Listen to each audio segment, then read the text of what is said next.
Thank you very much. We'll get around it as we move on.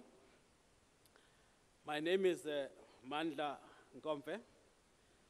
I'm the Deputy Chairperson of the Ahmed Kathrada Foundation, and I'm a co-convener of, on behalf of the foundation of this conference today. Let me acknowledge everybody who is here. The chairperson of Ahmed Kathrada Foundation, Mr. Derek Hanekom, and I see quite a lot of colleagues and important people here from the business leadership South Africa, and I'm sure there's a lot from the labor movement and from civil society as a whole. Now, before we start, I do want just to go through a few things that are very important for the success of this gathering here. You will see on the program that you have here, there's something that is called conference rules. Now, I do want to read the rules because that's going to be important. Everybody must go according to the rules. Now, do we all have the program? Because I do want to take yourselves through that. Now, on the conference rules, the first one is the host. Now, as host of this conference, the Ahmed Kathrada Foundation and the Save South Africa campaign are responsible for the organization and execution. Any inquiry about logistics, etc., should be taken up with either of these two organizations. So that's the first thing. The second one is who was invited, and this is very important. You must listen very carefully. And that is organizations opposed to state capture and who want to be part of a program that responds to it. So if there is any organization or person present today who think that state capture is not important or should not be the focus of this conference, we then recommend you to take leave of these proceedings. It's very, very important because we're focused on one issue here, the state capture. Members of parliament and diplomatic corps have been invited as observers. They are eligible to participate in commissions, but not in plenary, and may not vote on any issue. No political party was invited to attend. So it is only through the mechanism of being members of parliament. So the right of admission is reserved. The third area, on respect, this is a fundamental principle for this conference. There will be zero tolerance towards heckling, shouting, or any disruption of the conference. Fourth, punctuality. At this one day, and remember this is a one-day conference, and it will only succeed if sessions start on time, and I think we have not done very well for now, and this will require that speakers stick to their time allocations. The fifth is on conference duration. The conference is scheduled to go until 5 p.m. today. Delegates are urged to stay until the end of the conference and to be part of the adoption of all resolutions and the declarations. On commissions, the commissions be held as an extended working lunch session. So it means we're going to be working through lunch. That is, the commissions will explain how that is going to happen. And that is basically delegates may collect their lunch and proceed swiftly to the commission of their choice. So what that means is that very early on your delegation and etc., you must just decide which commission that you are going to be attending. It's going to be on the screen here. Each commission must produce a set of resolutions and actions. This will form the basis for the conference resolutions and the program of action. Contributions in the commission must be very short and to the point, and we must please avoid making speeches. On voting, conference delegates will use the green and red cards that you are going to see here in the pack to vote on any issue that requires it. So green indicates the support for any motion. On media, the conference is fully open to the media. Cell phones must be put on silent for the duration of the conference. On the language, whilst there's no translation services at the conference, delegates should feel free to use the language of their choice. Fellow delegates should also assist with the translation where it is required. So these are the rules of conference. So are we together on that? Thank you very much.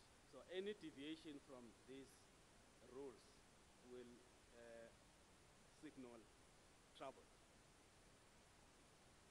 But I'm a nice person, so.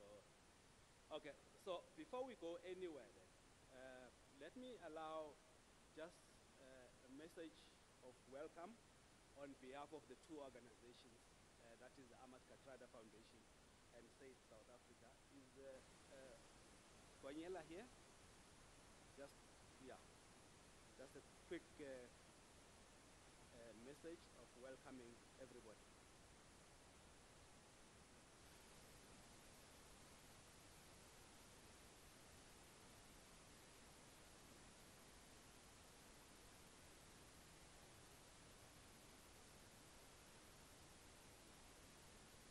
Good morning, everyone. Amandla! Amandla! Comrades and friends, welcome to the first ever conference for the future of South Africa. What a beautiful way for South Africans from across the country to commemorate Nelson Mandela International Day. Viva the spirit of Nelson Mandela, viva! Amandla! Amandla! Viva Nelson Mandela, viva! Today is a very special day for all of us. It is our chance to make sure that we stop state capture and start moving towards the kind of South Africa that Madiba and millions of other South Africans fought for. This conference is one of the best tributes that we can pay to Madiba, and we must ensure that we do him proud. Our political ancestors did not die. They did not lose their lives or go to jail so that we could end up living under state capture, or so that their country could be sold to crooks and thieves. They did not write our wonderful constitution so that people like Jacob Zuma could spit on it. That is why we have to confront the people involved in state capture and stop them. We have to make sure there is a future for South Africa and all who live in it. As a young person, I have often wondered what the future of South Africa looked like and what kind of a country the people of Mandela's generation were going to leave us. I was concerned that the older generation was going to leave us with a desolate and desperate country where the rich got richer and the poor got poorer. I was disturbed that more money was going to be stolen from the government and be used to buy houses in Dubai.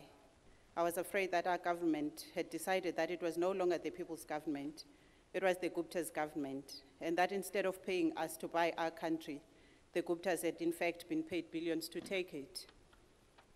I have to admit that I even felt that the stalwarts and veterans and the activists who struggled in the liberation movement, in civil organizations, in the United Democratic Front and other formations had forgotten how to fight. But I feel there is more hope today. Today it feels like there is a new spirit and energy, and we'll be able to build on all our efforts as activists in so many different sectors so that we finally get rid of state capture. We'll be able to stop a situation where the Guptas appoint cabinet ministers, and we'll stop Zuma, that rotten president, from helping to steal billions of rands. We'll stop the contamination of the Hawks, the NPA, the SARS, and other state institutions, and stop the looting at Eskom, SAA, Transnet, and PRASA. If we get things right today, comrades, we can show Zuma and his fellow crooks that the people have spoken. And what they are saying is that they don't want him around anymore. We can tell Zuma, loud and clear, that we want our government to buy sanitary pads for young women instead of buying trains that don't fit inside tunnels. And we wanted to buy more antiretrovirals instead of building a stupid nuclear power station. We want a government that spends money replacing pit toilets in schools rather than sending it to Dubai in suitcases. We want people in LGBTI communities to be safe. We want more police to protect women and children against violence. We want to see the social justice, not the injustice we see around us every day. We want the South Africa that Madiba fought for. We want South Africa to have a future. Comrades and friends, we have a long day ahead of us. Many of you have traveled long distances to be here today.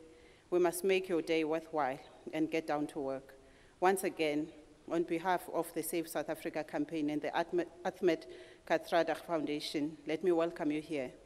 Thank you for your presence and participation, and wish you a great conference and a future filled with hope. Viva the Conference for the Future of South Africa, viva! Amandla, Amandla! Thank you.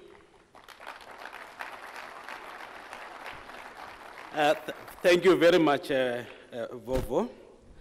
Let me once again acknowledge the presence of the veterans, the stalwarts, and I see quite a lot of young people who are here, faith-based organizations, and I hope we're going to see labor as time goes on. So this is a very important meeting in a sense that I think by now we've got responses from more than 100 civil society organizations that are going to be here, and some of them are here. We will try by all means to ensure that we come up with an integrated national plan of action against state capture, and also agree on a set of issues, particularly the declaration that reflects the common purpose. Now, we are at Rhema. We were given this venue free of charge. The security and everything that you see here, it's free of charge. And on behalf of the conference, I do want to thank Reverend Macaulay and the leadership of Rhema for being so kind to us. And I'm sure that's your contribution to the Mandela Day. Now, just a message of welcome will come from Reverend Geert Khoza, who is here, who is just going to welcome us to this house.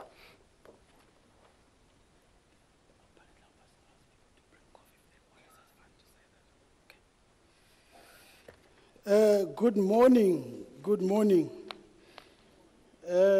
We know it's cold, so I've been asked that if you want to bring coffee inside, you're more than welcome. And they're still organizing the heaters to try and warm the feet. So, well, just to do two things here. Firstly, just to greet you all in the name of our Lord Jesus Christ and welcome you on behalf of Pastor Macaulay and Rhema Family Churches in this important gathering in a special Nelson Mandela Day. In this critical time in our country, it is encouraging to see people gathering together to find solution for the leadership crisis that confronts us. And we really trust and hope that we'll make it easy for you and you will participate and we'll find solution by the end of the day to take it forward. I think it's good to march, it's good to shout slogan, but it's more important to come up with tangible solution that can move our country forward. And we hope this conference will achieve exactly that. And want to say to the organizers, well done for the visionary, well done for just seeing beyond our own organization, but put our country first, as Utata Nelson Mandela will do. We're here at church, but everybody come from a different faith and want to honor that. So what we're going to do, I'm not going to pray, but I want us to observe a moment of silence. Have a reflection on this day. Have a reflection in your own way, in your own belief, in your own faith. So I'd like us to stand, observe a moment of silence.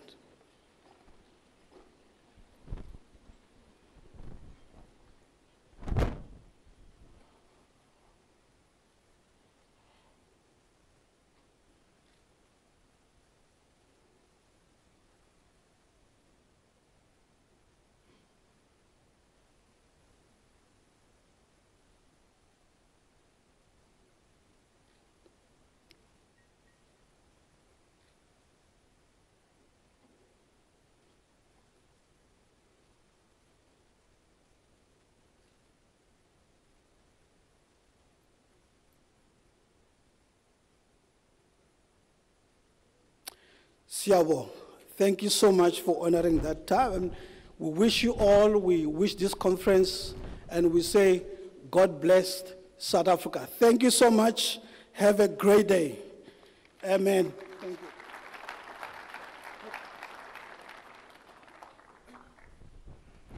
If you can tell everybody where are the restrooms, Okay. and all that.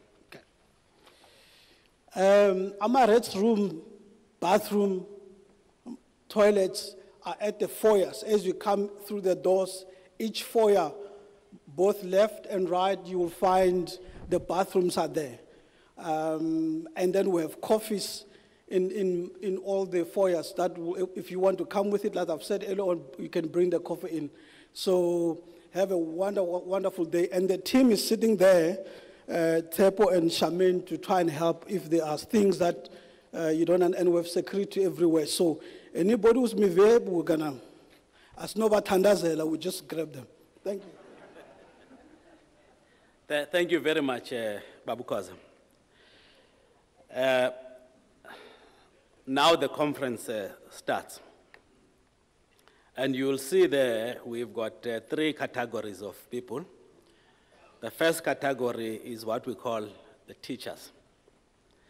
As they speak, you'll understand why we call them teachers, or this session is called teachers.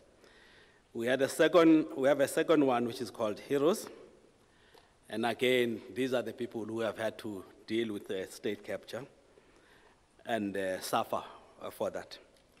And then we would have voices from different sectors of our society, as it were. Now, before I do that, let me call Comrade Sipho Pichana to come and sit here on stage. And Sipho Pichana is the head of Save South Africa, and one of the important voices against state capture. And then can I call Professor, I didn't realize you've become a professor very fast. Lumkile.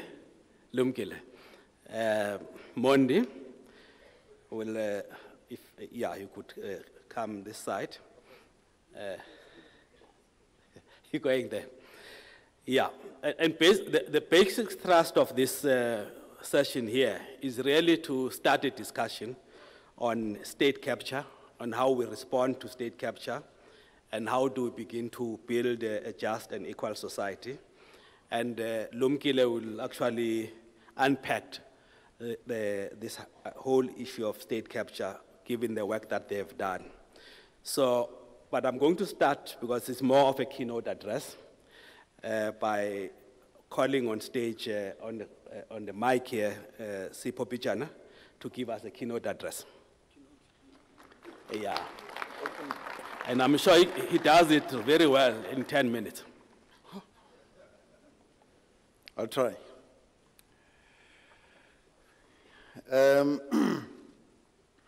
Well, thank you very much, everybody. Program director, distinguished guests, members of parliament, leaders of political parties, distinguished stalwarts and veterans, comrades, friends, ladies and gentlemen. I am indeed humbled by an opportunity to address this important assembly today, which is one that seeks to undertake the immense task of pulling our country from the brink. I would indeed, on behalf of all of us, like to thank both the Kathrada Foundation and South Africa for the sterling work of convening us.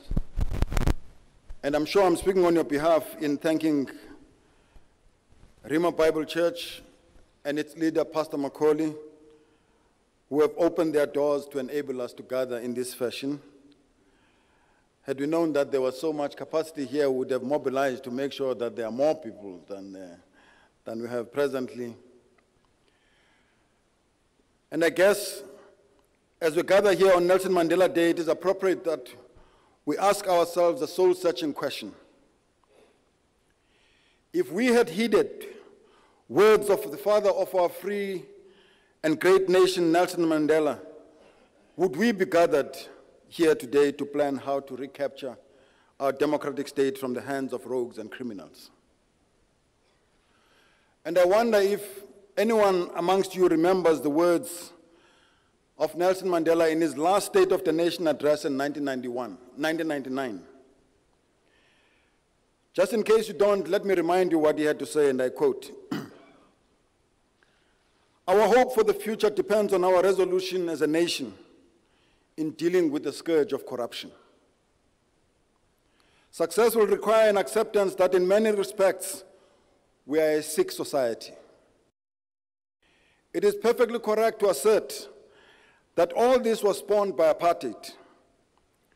No amount of self-induced amnesia will change this reality of history. But it is also a reality of the present that among the new cadres in various levels of government, you find individuals who are as corrupt as, if not more than, those that they found in government. When a leader in a provincial legislature siphons off resources meant to fund services to the people, when employees of a government institution set up to help empower those who were excluded by apartheid, defrauded for their own enrichment, then we must admit that we are a sick people, a sick society. This problem manifests itself in all areas of life," he said. "More often than not, it is business people who launder funds to curry favor with public servants. It is ordinary citizens who seek to buy themselves out of trouble.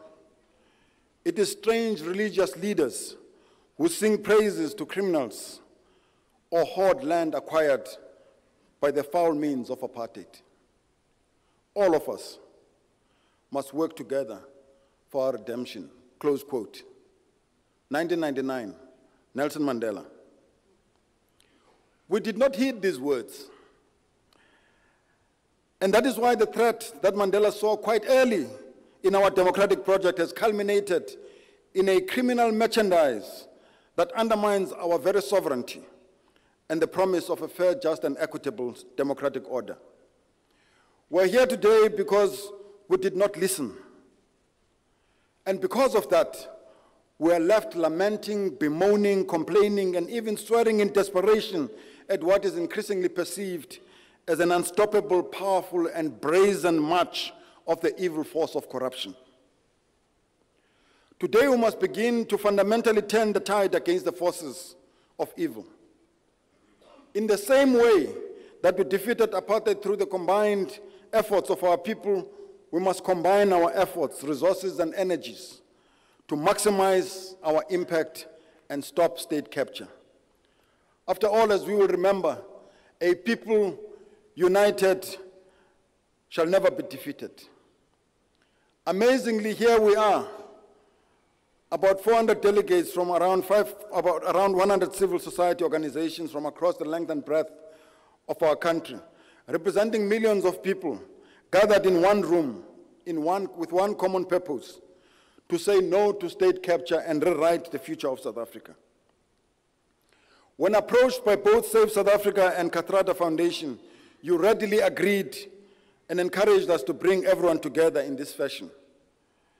You must know that you were approached because we've been inspired by your fearless voice, your readiness to take risks and fight this ugly specter. You are here as activists and organizers of civil society, the unsung heroes of our struggle who represent the future of South Africa. You represent women, the youth, workers and unemployed, the disabled, business and faith-based organizations, among many others. You represent activist groups that are united behind a range of social issues: education, health, labor rights, social justice, sports, and homelessness. We know that you've done all these things, not because you are seeking martyrdom or heroism, but because you appreciate the call of the moment. We all come from different trenches, but are today seeking unity in a fight against a powerful, vicious, and dangerous enemy that we never confronted before. We dare not underestimate what we are up against. Our campaigns against state capture threaten livelihoods, incomes, and lifestyles of many people, starting with the Zuma and Gupta families, but extending deep down into many aspects of the state. We are threatening the careers and lifestyles of corrupt ministers, public servants, business people, both in state-owned corporations and private sector. We are disrupting ugly networks of international criminal syndicates involved in racketeering, money laundering, and disabling functional states and converting them into agencies in their international criminal enterprise. They are players, powerful players at that, from both the private sector and sometimes governments in places such as China, Dubai, India, Russia, and some African countries, among many others. We're up against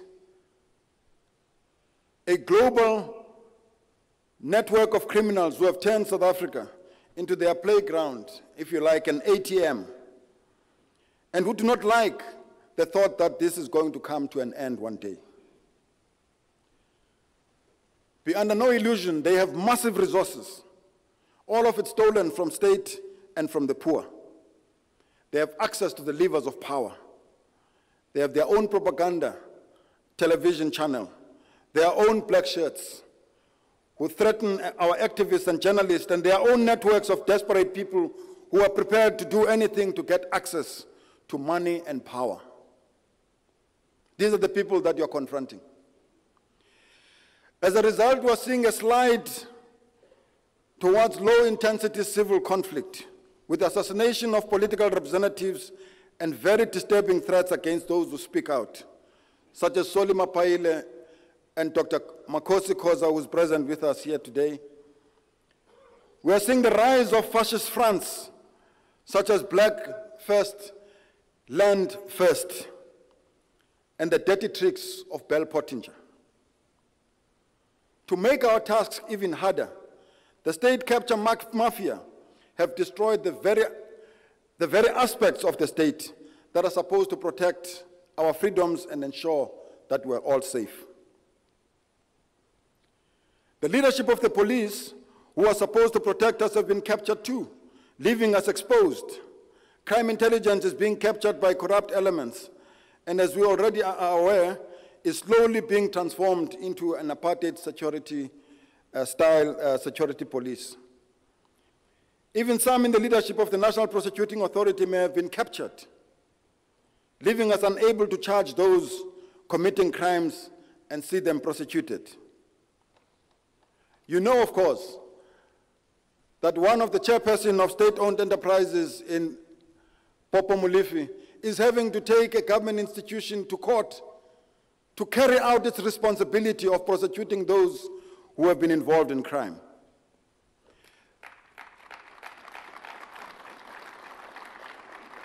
Indeed, the public protector is a cause for concern and has raised doubt about her competency to carry out the important role assigned to that office.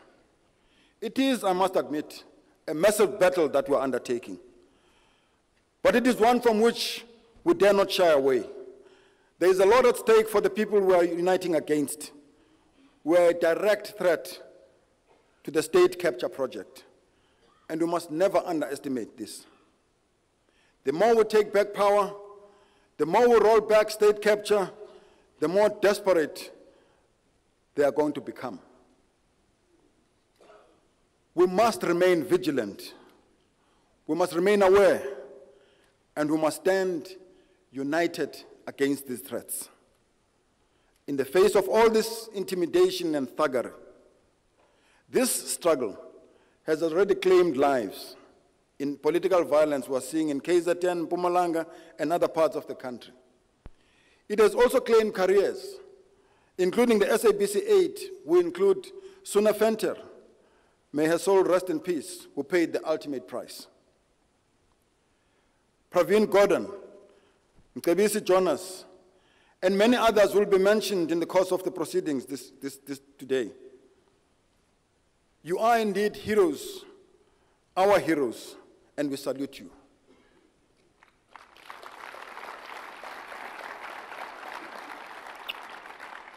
There are many people who are unhappy about what we're doing here today.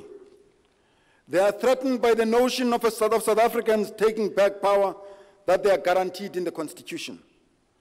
They call us many things.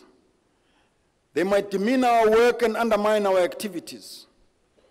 We must be steadfast and unflinching. They are correct to be unhappy about what we are doing today, but they are completely incorrect if they think we're not going to continue with our agenda. We are a coalition of the committed.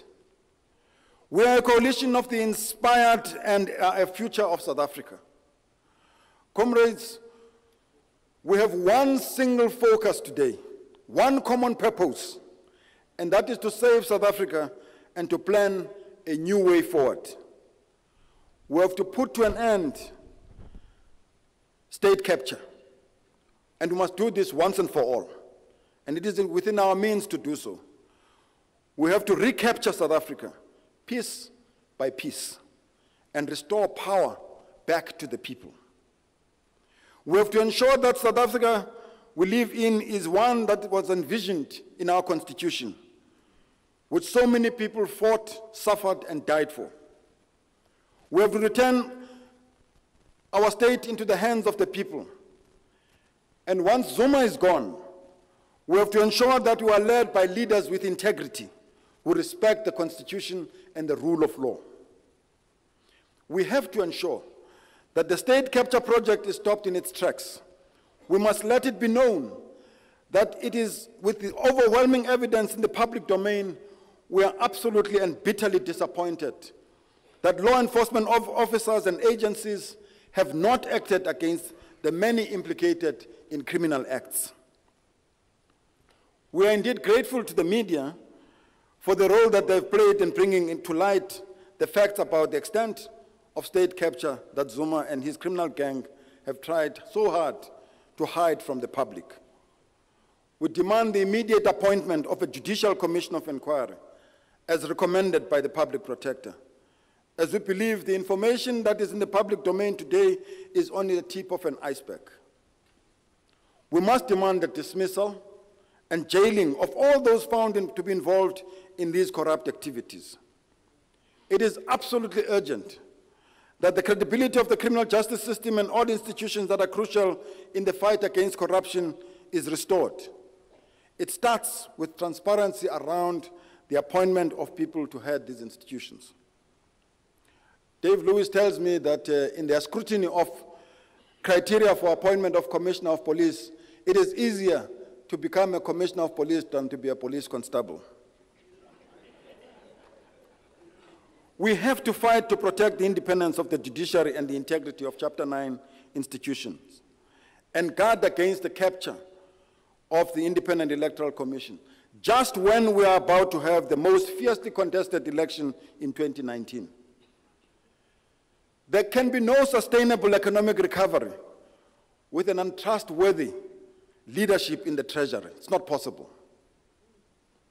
It is therefore urgent that credible leaders are appointed in key economic institutions, especially those that are linked to the fight against corruption, such as Treasury, SARS, the Chief Procurement Office, the Public Investment Corporation, Financial Intelligence Center, etc., etc. The recapture of the state must include the removal of boards and executives implicated in misgovernance and criminalities in state-owned corporations. We have to insist on a full investigation into corruption in these entities. As part of this, we need proper and transparent processes in the appointment of new leaders in these enterprises. We also, indeed, need to push as hard as we can to break the corrupt relationships between business and politician, a terrible nexus, by demanding transparency around party political funding. As part of our insistence that we be led with integrity, we need to discuss how we ensure that all political parties subject their representatives to lifestyle audit as a prerequisite for their nominations to such roles. Many other ideas on what is required to recapture the state are likely to emerge in our discussions. But these are not likely to see the light of day as long as President Zuma, the kingpin of state capture project, remains in power. I will say this, and I say it as I go to sleep every day. It's as if it's my night prayer. Zuma must go. Comrades, today one of the most immediate areas of attention must be how to increase pressure on members of parliament to vote to remove a corrupt president when a motion of no confidence is debated on August the 8th. We must urge them to join the nation against state capture rather than its preservation. A vote against that motion of no confidence can only be a vote to ensure that state capture remains. We must make MPs know that we support them when they vote with their conscience. We must remind our MPs of that Constitutional Court judgment and what it says, that they do not represent the narrow interest of a political party. They represent us, the people of South Africa, and they must vote in the interest of the people.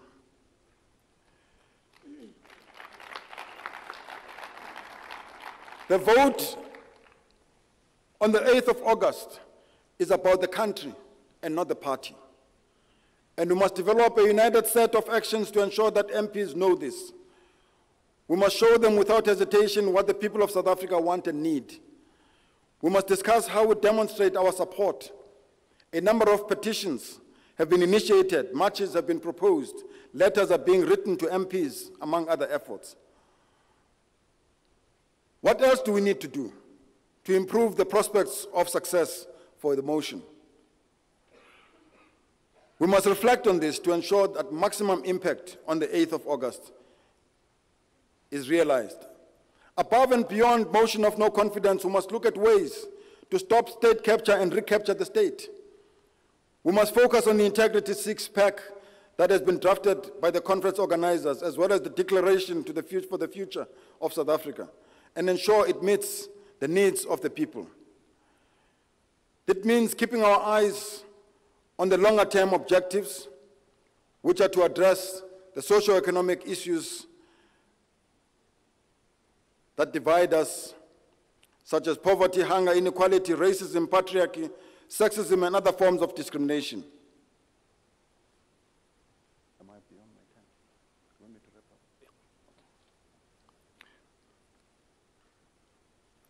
up? The boss today says that I'm speaking too much.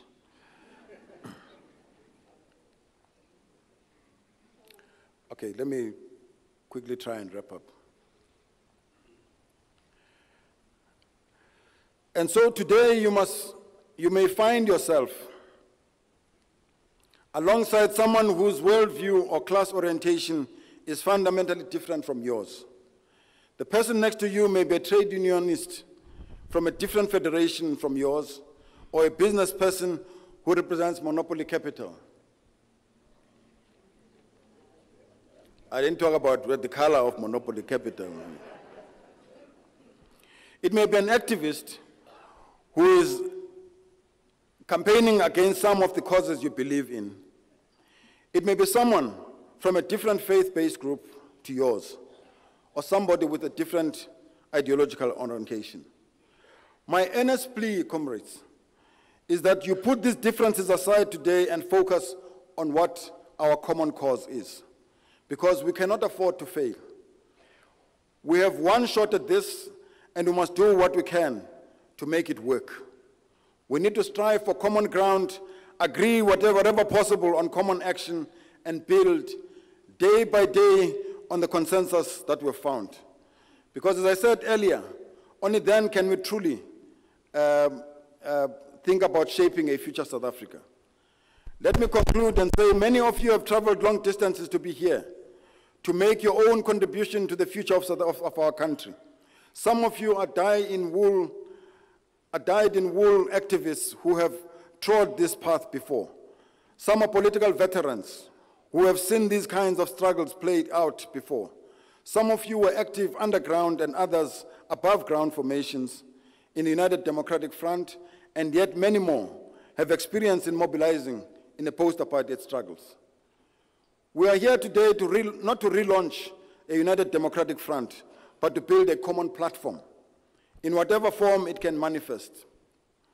I would appeal, therefore, that we do not obsess at this stage about the nature of this front, its name, its issue of logos and colors, etc., etc.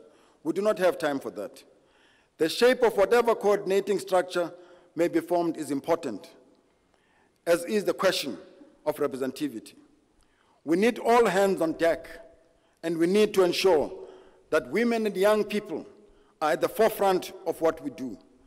But the most important task is to develop a program of action that works, and to ensure that it energizes and involves maximum number of South Africans.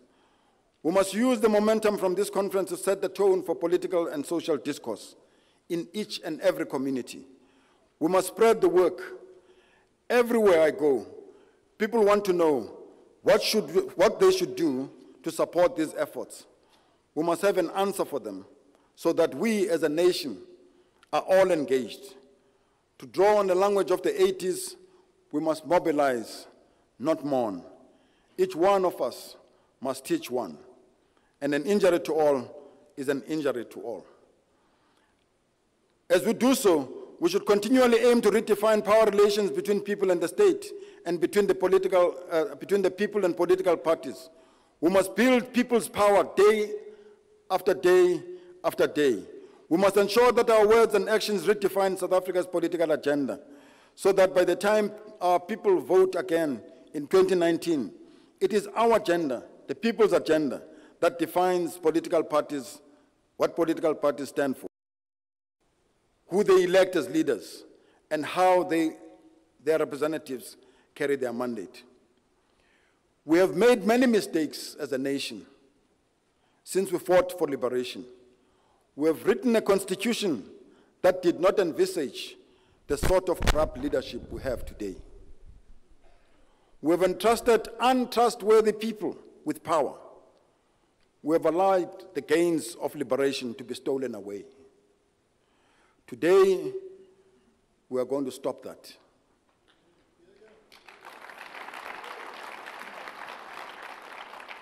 Working together with a common purpose, we are going to take back power and shape the future of South Africa.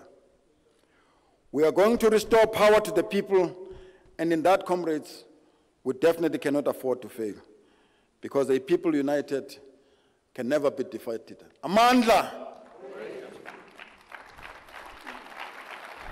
Thank you very much, Comrade Sipho. One day you'll also have a stint in Parliament. I was telling him how politicians are able to get around time. I'm sure Bantu Holomisa understands that. Derek Mcebisi understands all that. Thank you very much for the inspiring speech. Can I then call on Professor Lumkile Mondi?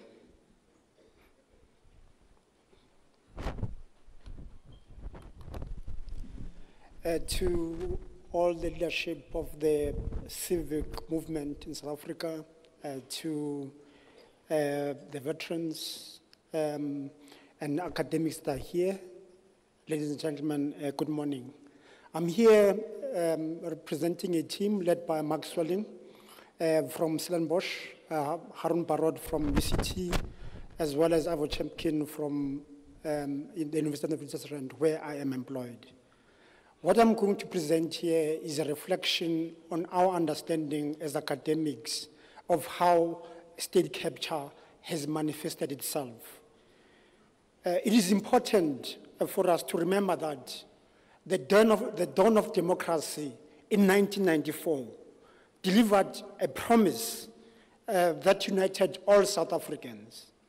That was well articulated by President Mandela in his inauguration, and I quote, "To liberate all people from the continuing bondage of poverty, deprivation, suffering, gender, and other discrimination, to build a society in which all South Africans, both black and white, will be able to walk tall without fear in their hearts, assured of their inalienable right to human dignity, a rainbow nation at peace with itself and the world. Whereas this promise of 1994 was to build a state to serve the public good, the evidence that we have suggests that our state institutions are repurposed to serve the private accumulation of a few in the interest of a very small, powerful elite. The deepening of this corrosive culture of corruption within the state and the opening of spaces for grafting a shadow state onto the existing constitutional state has brought the transformation program that Mandela spoke so proudly on that morning of 1994 to a halt. It has refocused energies on private accumulation. What this power elite cannot achieve via the constitutional state, it achieves it through the shadow state and vice versa. Some senior officials of our government and politicians have participated unwittingly in this hegemonic project because they are insufficiently aware of how their specific action contribute to a wider process of systemic betrayal of the promise of 1994.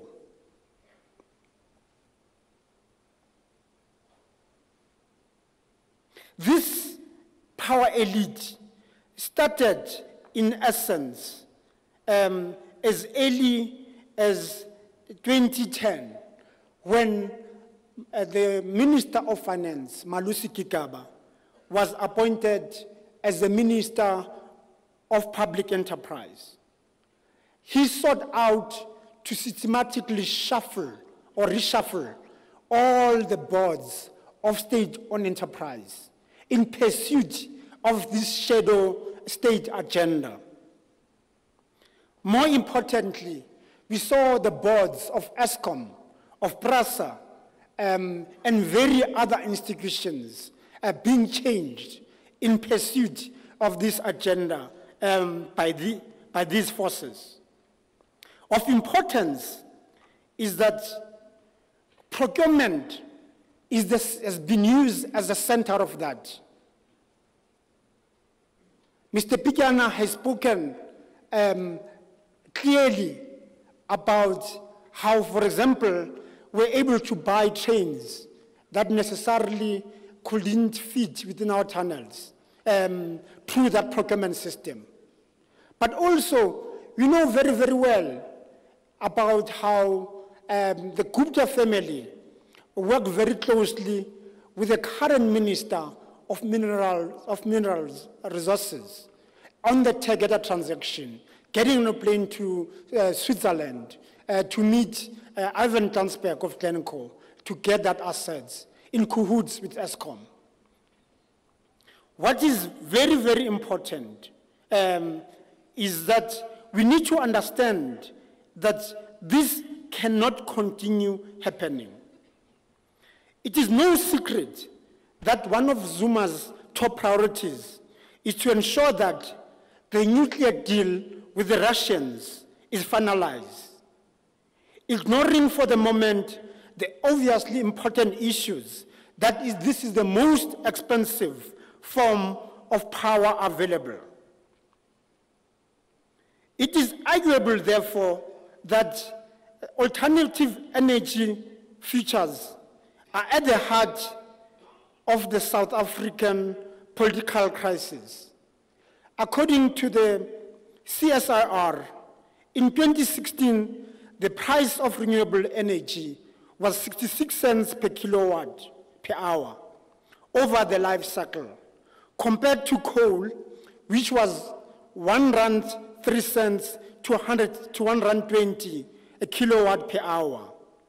And the nuclear deal, which was 130 kilowatts per hour over the life cycle. The CSIR estimated that the nuclear energy option could result in an annual increase cost of about 90 billion compared to the cost of renewable energy. Therefore, there is no economic rationale for building nuclear power plants in South Africa.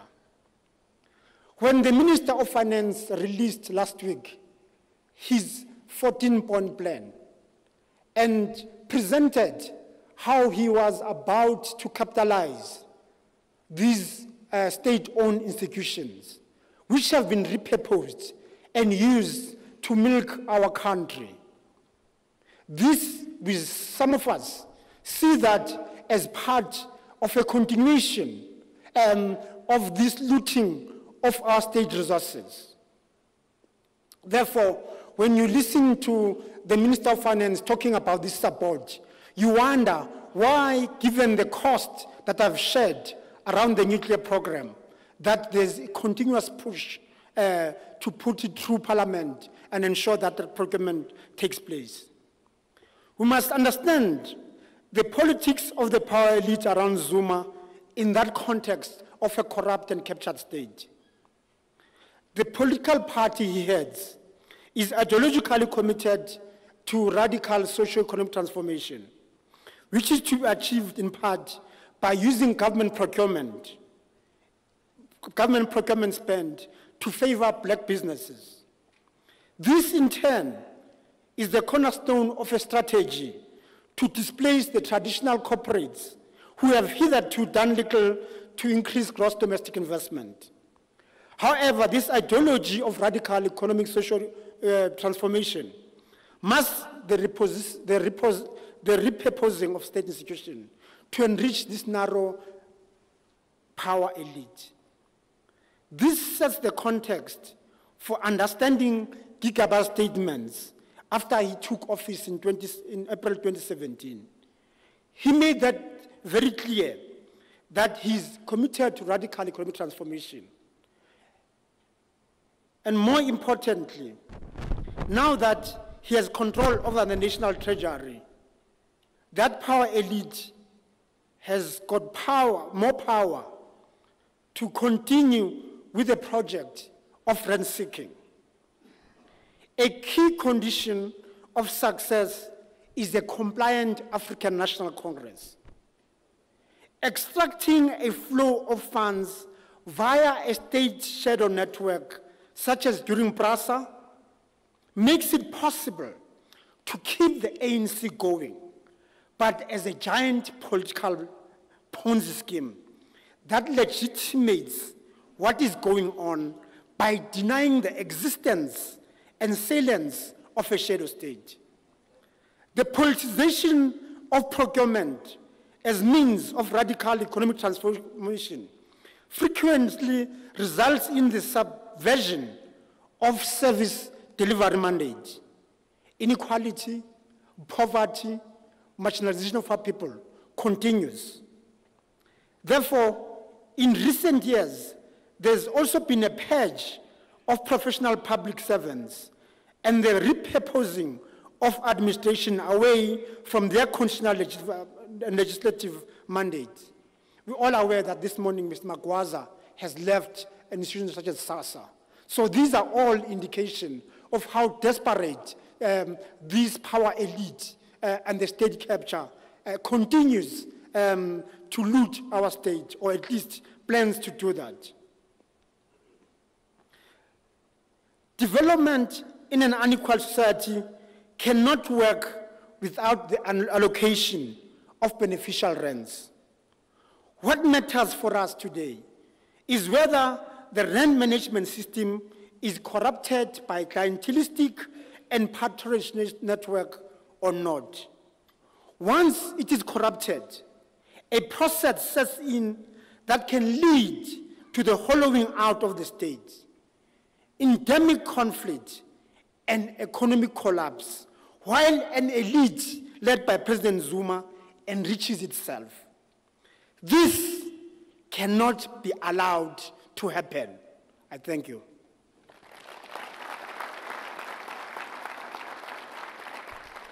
Thank you very much, Prof. Let me also acknowledge the presence of Comrade Zwelinzima Vavi. Is here? Oh, thank you very much. And Comrade Dennis George, I didn't see him. Oh, he's here. Thank you very much. Comrade Mcebisi Jonas, I saw you somewhere. Yeah, thank you. And Comrade Bantu Olomisa. Who was here? So, yeah. Thank you very much. So without any waste of time, just to conclude this part, we'll show a video on state capture, just a short one. And then after that, we would have actually formed a picture of the extent and the depth of state capture before we come to the actual stories that our heroes are going to tell us about. So is the video ready? Yeah.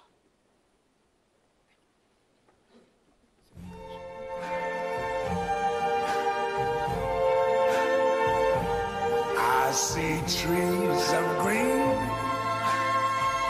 red roses too.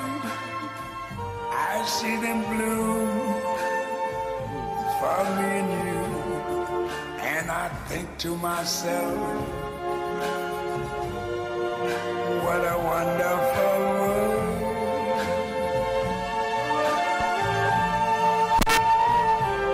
I see skies of blue and clouds of white, the bright blessed day, the dark sacred night.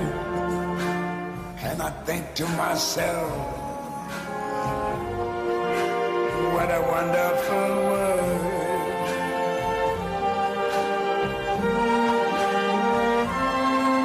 The colors of the rainbow, so pretty in the sky, are also on the faces of people going by. I see friends shaking hands, saying, how do you do? They're really saying, I love you. I hear babies cry. I watch them grow. They'll learn much more than I never knew. And I think to myself, what a wonderful world.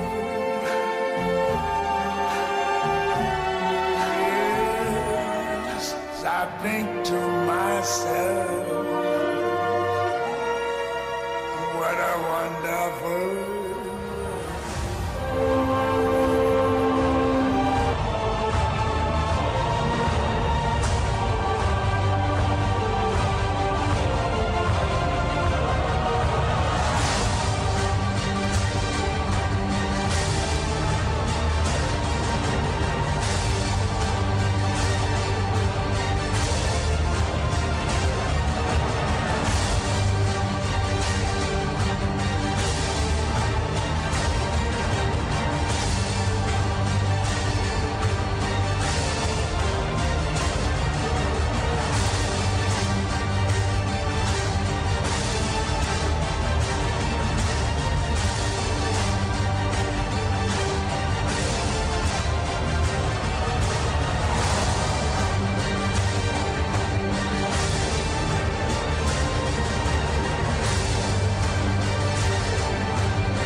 Thank you very much for the video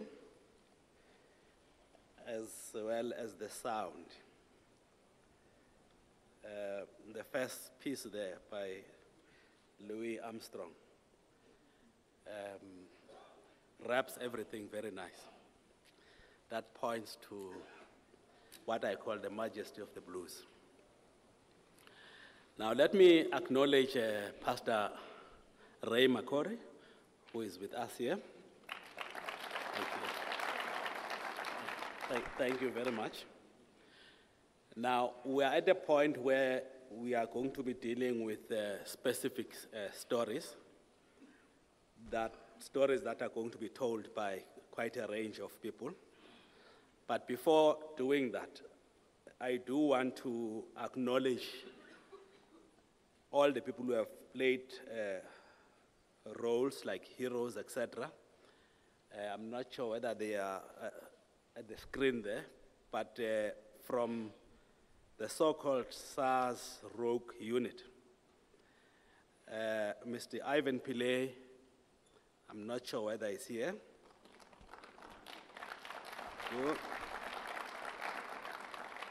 Mr. Peter Rich, I saw him here. Thank you very much. Johan van Lochenberg. Thank you. Adrian Lake. Yolisa Piki. Johan Duval, who is still on suspension. And the latest at SARS is Kumaran Mudli. From Tinel, Rias Saluji and Fikile Mhlonhlo. Thank you very much. Now, I want to call on stage Professor Nick Benedel, who is going to facilitate the discussion with the panelists. Can I also call Dr. Popo Mulife, who is the chairperson of PRASA? The month of July is coming to an end. I'm not sure whether you'll still be there in August. You must hold on there. Thank you very much. And Dr. Makosi Koza from Parliament. Oh, thank you very much.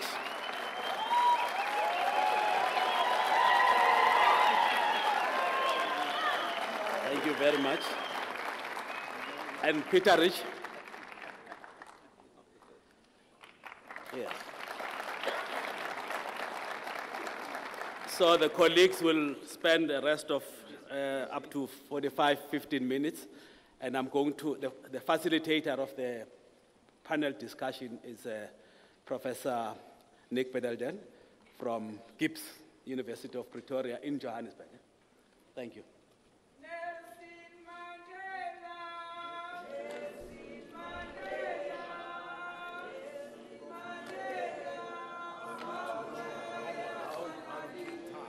We've got 40 minutes. I'm going to give you some time, about 5 minutes each, about 5 minutes, 5 to 7 minutes.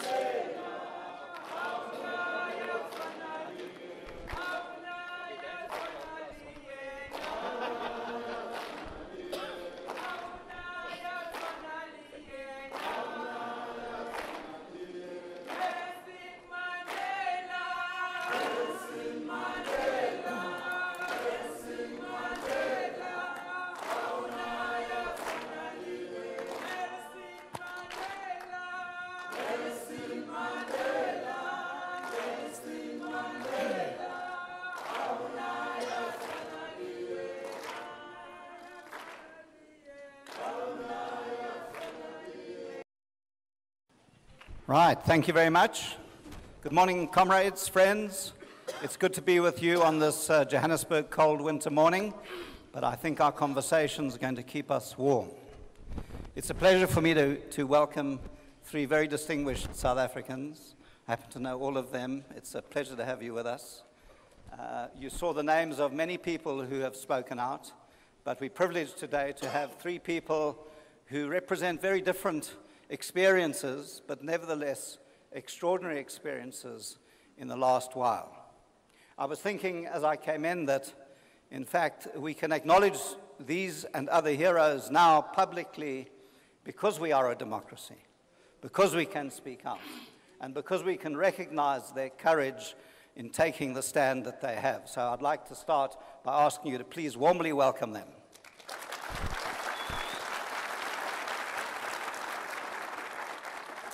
I'm going to start immediately on my right with Mr. Popo Molefe.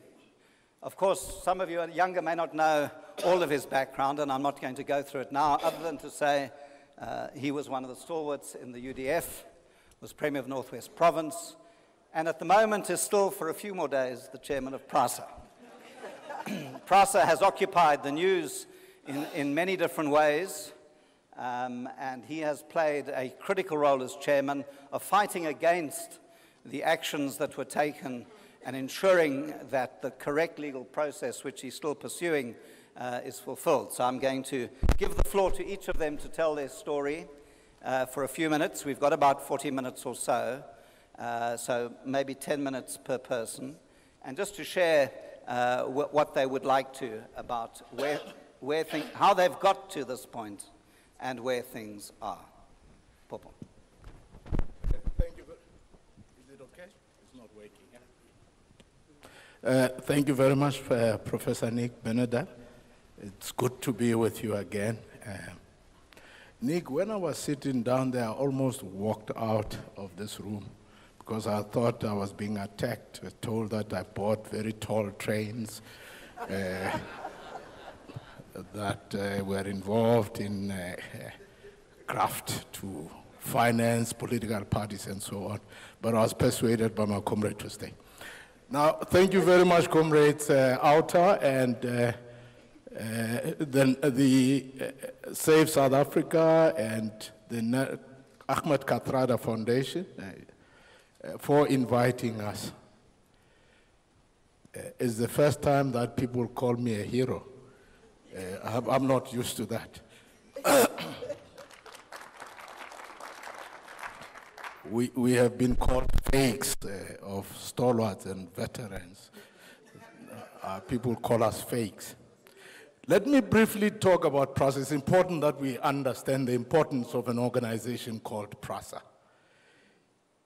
It's an organization whose mandate is to provide essential commuter transportation for millions of South African workers and people traveling long distances to the rural areas. Equally, to provide bus service in a similar manner. It is an organization that has been allocated a budget of 172 billion rand over 20 years. If I mention this number, you would understand why there is so much struggle to control, to get into PRASA and to control it. It is a very critical organization in terms of driving the process of industrialization, economic growth, economic development, investment as a key state entity that would then create traction for other private companies to come into this country and invest. It is critical for the creation of small businesses in this country through supplier components, etc. Because in discharging the program of modernization of PRASA, which is what it is busy with now, to modernize commuter rail transportation by getting state-of-the-art trains, investing extensively in modern signaling infrastructure to ensure that there is proper communication between the trains, train controllers, as well as the centers, various centers of communication, And we've got three big ones in this connection. There's one led by a company called Siemens. We call it the Gauteng Nerve Center, and it is in Kaalfontein. That project has been completed. There's one that is run by Bombardier with their black partners in KwaZulu-Natal. The third one, and please don't talk about the arms deal. The third one is run by a new company called, another company called Thales Mazia. It's a rollout of infrastructure in preparation for the new trains. And PRASA has begun procuring 600 new trains. 20 of them comes from Brazil, and 600 of them would be manufactured here in South Africa because we believe we have to create jobs here. We've got to make sure that we use that factory to create economies of scale, ensuring that through the localization system, that the components for the trains and everything that you do could be supplied by local companies. And that factory is being built in Niger. There's a lot of progress achieved so far in respect of that program. The 18 of the first 20 trains have already arrived in South Africa. You would have seen the president launching them recently. Of course, the new minister decided that I should not be there as the chairman of PRASA. He wanted the glory for himself, not for the board of PRASA. So that's the job we're doing. Now, as part of the modernization program, PRASA went out to procure, initially they wanted to procure 88 locomotives. The diesel ones, as well as the hybrids, to pull the existing trains, which are already very old, and we have to continue maintaining them. A tender went out with very clear specs. The response was given to that tender using a model called Euro 3000, which was complying in all respects with the commuter rail network system of Transnet, as well as the rail safety regulator requirements. The company that submitted, there were a number of companies that submitted, including bids, including General Electric and so on. But one of them was an unknown entity called Sifambo. Sifambo means transport. I'm sure Prince Marshall would know it better. This company had never been in any rail business at all. It was required to demonstrate experience in that regard, skills, financial capacity to carry out a program of that project of that magnitude. It was bought as a shelf company, and it became a financial services, and it found its way into being the winner of the bid of PRASA. No engineering capacity. It didn't even have a contract with a subcontractor.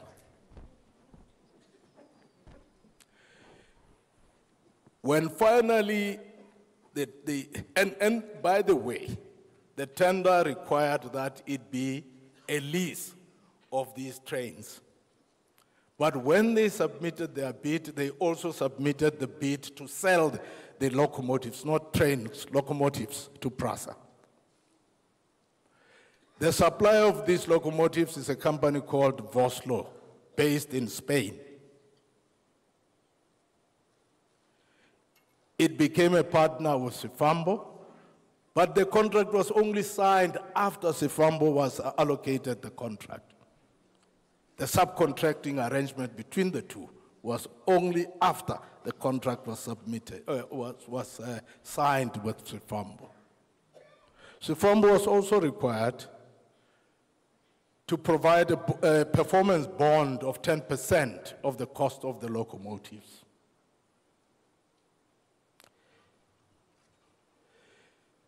When the purchase occurred, Vosloo told Prasa, look, you actually don't need Euro 3,000. We can give you something better. Buy Euro 4,000, which then was christened to Afro 4,000. This is where the problem started, because Euro 4,000 was very tall. It didn't comply with the specs of safety here in South Africa and proper spec with regard to rail network. But they went ahead and bought it. By that time, what started as a requirement of 88 locomotives had gone down to 70 locomotives because they had not factored in the impact of foreign currency exchange. They tried to cover up for that, and of course the amount was 3.5 billion rand. But with the escalation of the euro against the rand, by the time we decided to stop it, it was already sitting at about 5 billion rather. It was already sitting at 5 billion for the country. That's one aspect of it. But there was another company, I'm going to come back to these matters, another company called Siangena. I'm still surprised that it doesn't feature as part of the state capture, because that company's bosses have captured literally a significant portion of the management of PRASA, and they get any contract they want. They did what they called speed gates, monitors and cameras, and they were supposed to do automated ticketing system to facilitate speedy movement of people at the stations and revenue collection for the company. And that contract started off as a contract of 1.9 billion rand. It was speedily done just before the 2010 World Cup, because they said, well, we need this quickly, the world is coming here, we must do it quickly. And it was for a few stations. After that, without proper procurement process, they then extended it by another 2 billion rand, and it went to 4 billion. So you already deal between the two with 7.5 billion rand, with the escalations, of course, that are attendant to that. It would be anything that only the future would have known. I was appointed to PRASA on the 1st of August 2014. I was asked by the Minister, Dipuo Peters, if I would be willing to be the chairman, and I said, well, if you ask me and your cabinet agrees, it's okay. I did not have a mandate that said, when you find corruption there, don't fight it. And when we instruct you to allow for money of the state entity to be channeled to certain individuals, please agree. I was not given that mandate because I would not have accepted that appointment.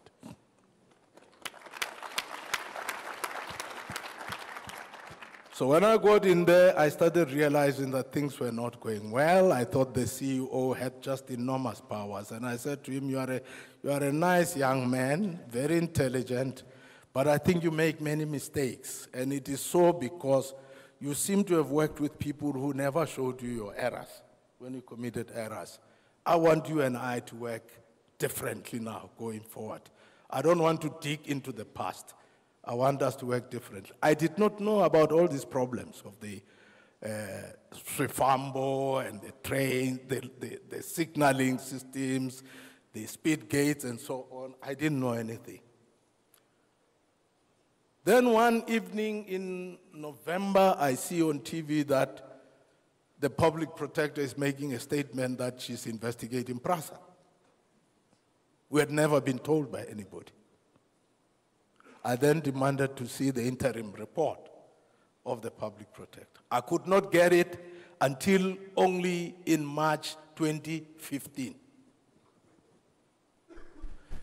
In July of the same year, The Auditor General also released a damning report on the organization about a whole range of things, including the locomotives.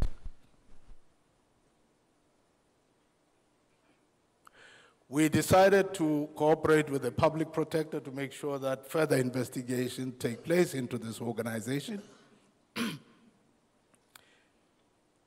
And when they derailed, a report came out of the public protector on the 15th of August, 2015. We immediately said we're going to cooperate. We're going to implement the remedial actions recommended by the public protector. We didn't do what you did in Parliament about Mkandla.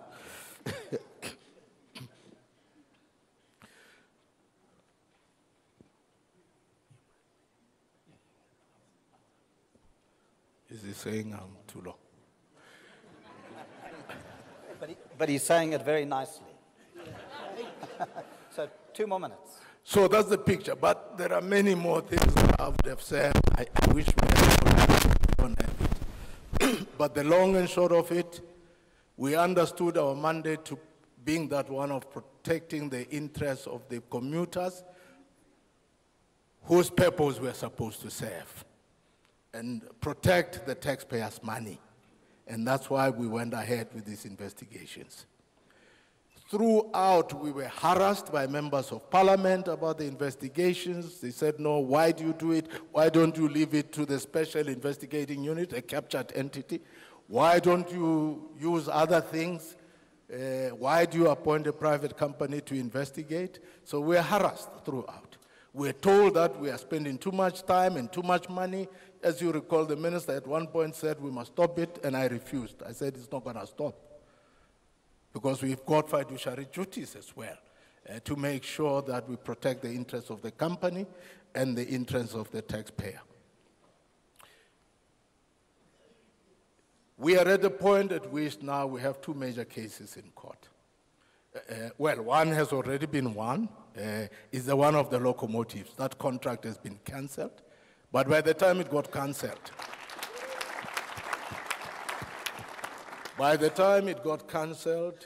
already 2.6 billion rand had been paid. We have sent letter of demand to Sifambo. Sifambo is saying it doesn't have money, it's liquidating itself. But we know Sifambo was set up as a front for the Spanish, so we'll get our money from the Spanish. They will have to pay. The Siangena matter, there have been lots of interference with that as well. The judge gave a ruling in terms of the Promotion of Administrative Justice Act, which requires that you launch your complaint within 180 days after the contract was signed. I could not have done so because I was not there when the contract was signed. By the time we got the facts, the 180 days had already passed, which means, therefore, that if we follow that route, thieves can steal. If they are able to hide for 180 days, nothing should happen to them. So we are appealing that judgment. He dismissed our appeal, but we are now petitioning the High Court, the Court of Appeal, to reverse his judgment. So that's where we are at the moment with regard to PRAS. But we placed before the law enforcement agencies about 41 complaints. We gave to them forensic capacity to make sure that they can analyze movements of funds, analyze the Section 205 subpoenas, which allow them to go into the accounts of every one of those companies and the individuals. They've done nothing about it. That is why you hear today that I'm out, because I said, I need the court now to force them. They must explain to the courts and the South African public why, as a state organ, they are refusing to discharge their mandate. Where are we? They said they're going to oppose our application. Now, we have been having a huge battle. The new minister has come. When they failed to remove us, as you know, they tried to remove us and went to court to set aside the decision of the minister. They adopted a new tactic to isolate me because I'm a problem. I'm the problem. They called directors, some directors one by one to say, please resign, so that this guy remains alone. And when he's alone, there'll be no board, he will not be able to make decisions. Now we are at a point at which there's 4 of us who are independent directors. There's supposed to be a nominee of National Treasury and a nominee of the Department of Transport. The ministries have held those individuals back so that the board, which requires 6 persons to curate, does not have a quorum. So that's where we are. Yeah, but I think it's important part. Very important. Now, I see Minister Malusi Giga was speaking at Stock Exchange saying, I want effective and efficient state entities, I want good corporate governance. He is withholding a nominee who should be on the board of PRASA to do his work at a critical time when that board is supposed to finalize the annual audit. It can't, because it is not a correct board. It doesn't have a quorum. It can't complete its work. Now, last week, what do we get? The state attorney comes and he says, no, we will not file our papers to oppose you because it has come to our attention that that board does not have a quorum. So the chairman of the board does not have the authority to compel us to investigate the matters that he placed before us. This is what the state capture does to this country. Everybody is quiet. I've written to the president of this country. I've written to the minister, 2 ministers of transport. I've written to National Treasury. I've written to the Auditor General to say, we've got a legal duty to discharge our mandate as a board of directors. Please appoint the 2 directors to this board so that we can do our job. Because he's using the excuse that the rest he needs to advertise, it's going to take a long time, it has to go to the cabinet must approve. So, in effect, therefore, there is a collusion between the executive authority and those who are stealing from the taxpayer and the organs of state, that we should fail in discharging our fiduciary duties. So that's where we are. And I think it is proper, therefore, that all of us fight to the hilt to end this corruption. Thank you. Thank you, Papa. Thank you. Can you pass it to Pete? I'm going to give the check in. Pete's okay. I know we could take a lot of time to hear, but we are short of time. I'm going to ask Pete Richer, who I'm sure many of you know, spent many years at SARS and elsewhere, has played an important part. And Peter, please tell us briefly your view on this and your story. Okay, I think it's too long a story to tell the whole history of the Rogue Unit. If you do want to know it, read the book. But I think the key thing is that what we set out to do within the investigative capabilities and within the auditing capabilities of SARS was to increasingly spread the tentacles of our ability to avoid or to overcome tax evasion. I'm not sure everybody quite realizes just how central SARS is to the very nature of a democratic state. That without an effective tax collection mechanism, any form of social redistribution becomes extremely difficult. It is one of the central pillars of overcoming poverty in this country. And what we tried to do was to expand and become more effective. It seems, and at the time we didn't know what was going on, but it seems that we obviously began to step on more and more toes as we became more effective. One of the things that we did under Ministers Gordon and Jonas was that we put out a program saying, this is what we see as the priorities that we need to tackle as far as tax evasion. And one of them was the tobacco industry. More or less from that time, we began to hit bigger and bigger problems. We couldn't put all the dots together, and I think it was only after the attacks on Ministers Gordon and Jonas that the dots began to line up. But at the time, the key antagonist was the tobacco industry as a whole. So we had been steered in some ways towards looking at small-scale smugglers, that sort of thing. When we began to look at large-scale evasion of excise duties and so on by the tobacco industry, we began to get these stories appearing in the newspaper that we had set up a unit that ran brothels and various other things. A complete fantasy was created around this so-called rogue unit. And that was used as the pretext to essentially chop off most of the leadership of SARS.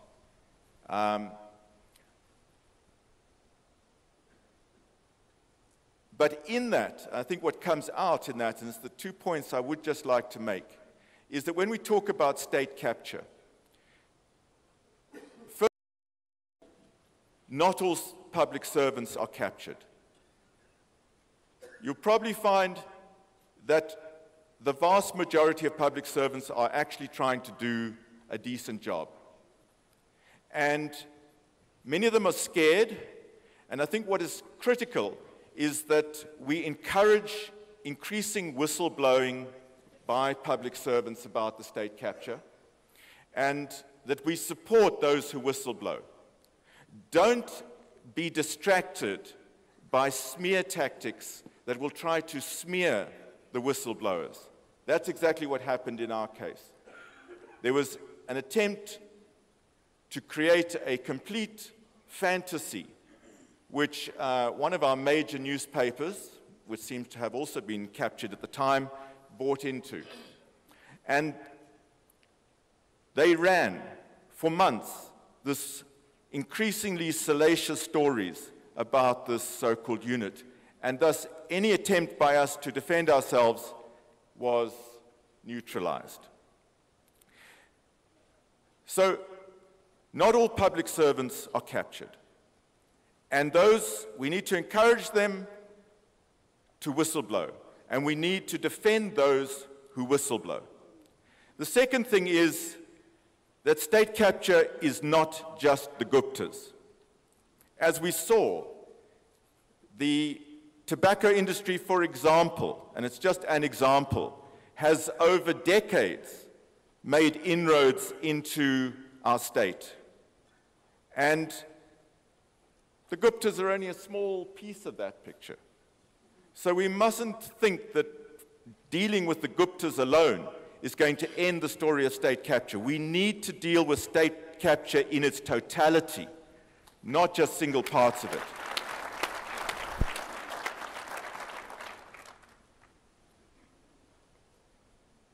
I think also it's a little embarrassing to be called heroes in this context. The reality is that the bulk of public servants want to do the right thing. Doing the right thing is following the law. The state administration is run by precepts of law. It's a rule book. You just follow it. And that's where most public servants want to go down. It's a much clearer path. But the pressures, particularly if key parts of the management teams are captured, the pressures on public servants in the next layer or the next layer are extremely intense. They need to be supported, and they need to be supported through knowing that if they do their jobs properly, they will be defended. I think that's the key. Because if you just look at the list that was read out earlier, you can go across almost every state institution now and look at how many public servants have, on various pretexts, been axed. Some of them have had to fight long and lengthy legal battles. Adrian, who was supposed to speak here rather than me, has been, for more than a year and a half now, I think it is, been on and off in the CCMA and so on, simply trying to defend his reputation.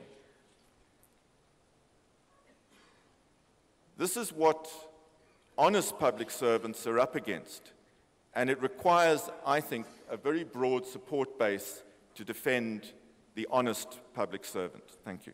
Thank you very much, Pete. So I suppose the word that you're resisting is one that has come about because you've followed the rules and because you've insisted. And I think we and many South Africans are honoring your integrity for having the courage to keep doing what you're doing. Dr. Mkhosi Khoza is an MP, as you will know. She has had a long history in government and as an activist, and recently has come into the limelight for a variety of things. We'd like to hear a bit about your thoughts. Thank you very much. First of all, let me appreciate this opportunity. I know that most of you may be wondering what is a member of parliament, specifically a member of the ruling party, the African National Congress, doing in this gathering to map South Africa's future. Some of you may even be asking yourself, how could she associate herself with such a gathering when, by virtue of being a member of the ruling party, she has been part of defeating the 7 motions of the vote of no confidence against President Zuma, tabled by opposition parties in parliament. I've been associated with the African National Congress since I was 12 years old. I was taught to respect leadership directives. I was also socialized to view anything that comes from one's opponents with suspicion. During the liberation struggle, the only system that made sense to us as the oppressed, exploited, disenfranchised, and marginalized social and economic groups was communism. It is therefore not surprising that we embraced and adopted the concept of democratic centralism, which is essentially Leninist organizational system in which decisions taken by a democratically elected structure are binding to all members. However, the dilemma I had is this: what if such directives are morally bankrupt? What if such directives are directionless? What if such directives reflect arrogance, dishonesty, denialism, and injudiciousness of that very democratically elected leadership collective? What if such directives betray the organizational mission of People's Parliament? What if that very directive of leadership collective is at war with its own organizational moral conscience, the ANC constitution, let alone the country's constitution, which is the supreme law of the land? If I may quote the preamble of the ANC constitution as amended in 2012 and has not yet been amended, it reads, "The African National Congress has emerged to lead the struggle of all democratic and patriotic forces to destroy apartheid state and replace it with a united, non-racial, non-sexist, and democratic South Africa in which the people as a whole shall govern." The African National Congress has come to be recognized as the central organizer and inspirer of a vast popular upsurge against apartheid, involving a great array of social, cultural, religious, trade unions, professional, and political organizations. Close quote. Fellow South Africans, what I witnessed on the 7th April 2017 is inconsistent with these provisions of the very African National Congress Constitution. It is still in effect to this day, as it was last amended in 2012. When joining the African National Congress, in terms of Rule 4.17, I committed myself to the following, open quote, I am joining the African National Congress voluntarily and without motives of material advantage or personal gain, close quote. I am still upholding this commitment. Can this be the same with my leadership collective, specifically my president? I also committed to place my energies and skills at the disposal of the organization and carry out tasks given to me that I will work towards making the ANC an even effective instrument of liberation in the hands of the people, close quote. This explains why I am here today. I am here because South Africans, the people are speaking, and I have to listen attentively so that my ANC could be an effective instrument of liberation. Can the ANC be an effective instrument of non-racialism when it is led by a president who has lost legitimacy, credibility, integrity, and honorableness? I am here to defend the ANC mission and not a dishonorable and disgraceful leader. I am here because as an African feminist, grounded in Ubuntu philosophy, I find a patriarchal system oppressive. I also find being led by a man who harvests women extremely intolerable. I have been living with this pain for so long. He promised to stay for one term, but he never did. To know that it is not my pain, but the pain of all South Africans, it made me to stand up and speak out. This is a president who appears to promote tribalism. Not only are we divided along racial lines, because our president, when his citizens peacefully marched to plead with him to step down in order to give South Africa a breathing space, so that we may implement the National Development Plan and root out corruption, state capture, that Mr. President has institutionalized. He calls them racist and agents of white monopoly capital.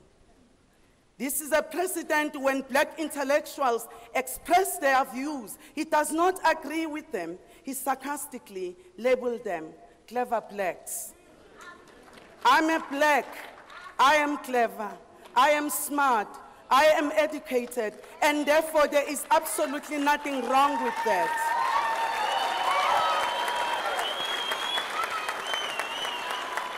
This is a president who has made us feel awkward for being black and smart. This is a president who seems to yearn to be a king, hence his Nkandla royal state. In case I do not make it on the 8th August 2017, Mr. President, that you know as the president, you are haunting the South African nation.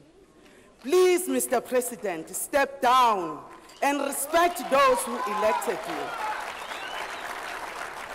Mr. President, 11 million South Africans voted for you, Mr. President, and not just 1 million ANC members. You may wish to contest the ANC presidency in December 2017. But South Africa no longer needs you, Mr. President. Please save South Africa. Save jobs, Mr. President. Save the economy, Mr. President. Save women, Mr. President. Save South Africans from this pain. I have witnessed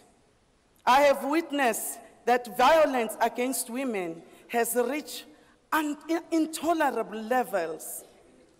The vision and mission statement of the ANC Parliamentary Caucus, which is based on the fact that we are a united South Africa and we are a parliament of the people, has been violated by you, Mr. President. I cannot say more about how much you have violated the country's constitution. Mr. President, uphold the ANC constitution.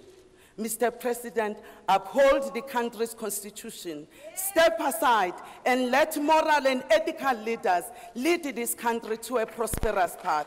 Thank you.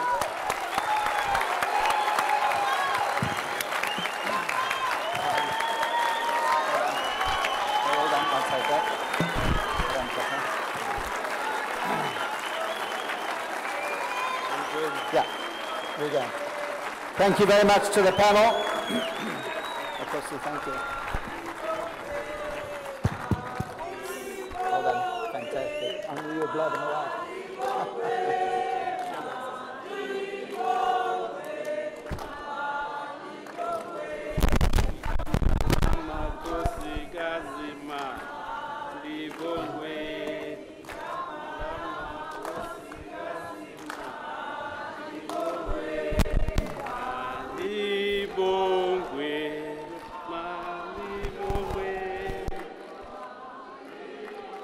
Amanda.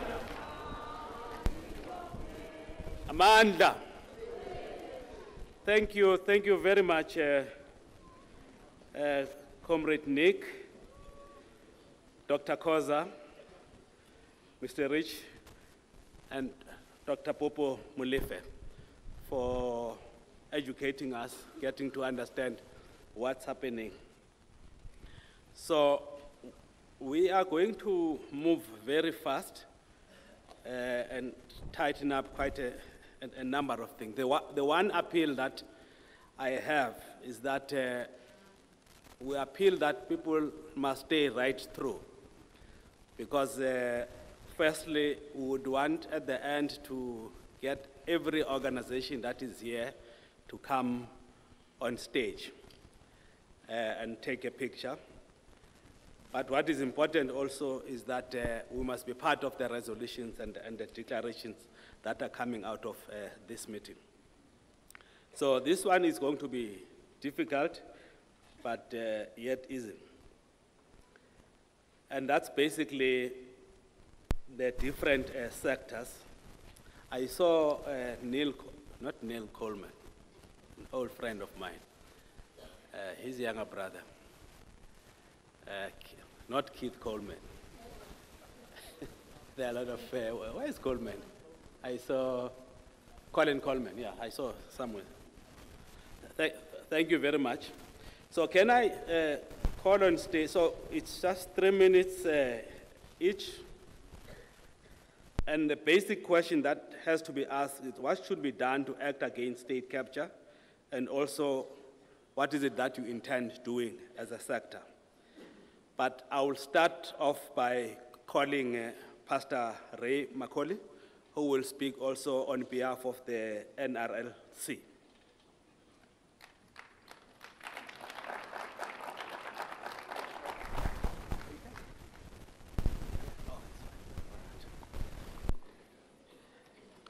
We count it a privilege and honor today to be able to have you here and use the facility. It's our privilege, it's our honor, and I think the organizations that are represented here today are outstanding at the moment in our country, standing out in excellence, protest, and declaring the truth. And I've learned that all protocol observed. I'm not going to miss out on some of my friends that are here, and welcome the rest. But obviously, Sifo, we really, really appreciate.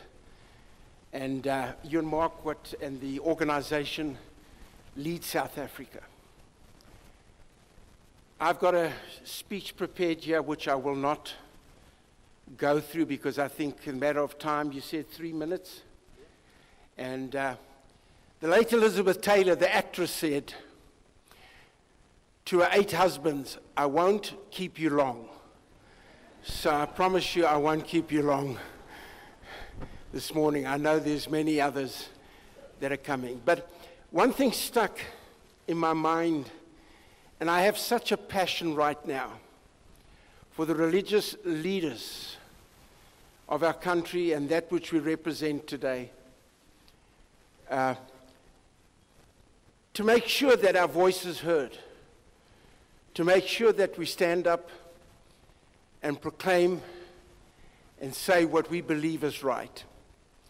In the early 1980s, I was in a church meeting with some leaders, and Brother Frank Chakani was speaking.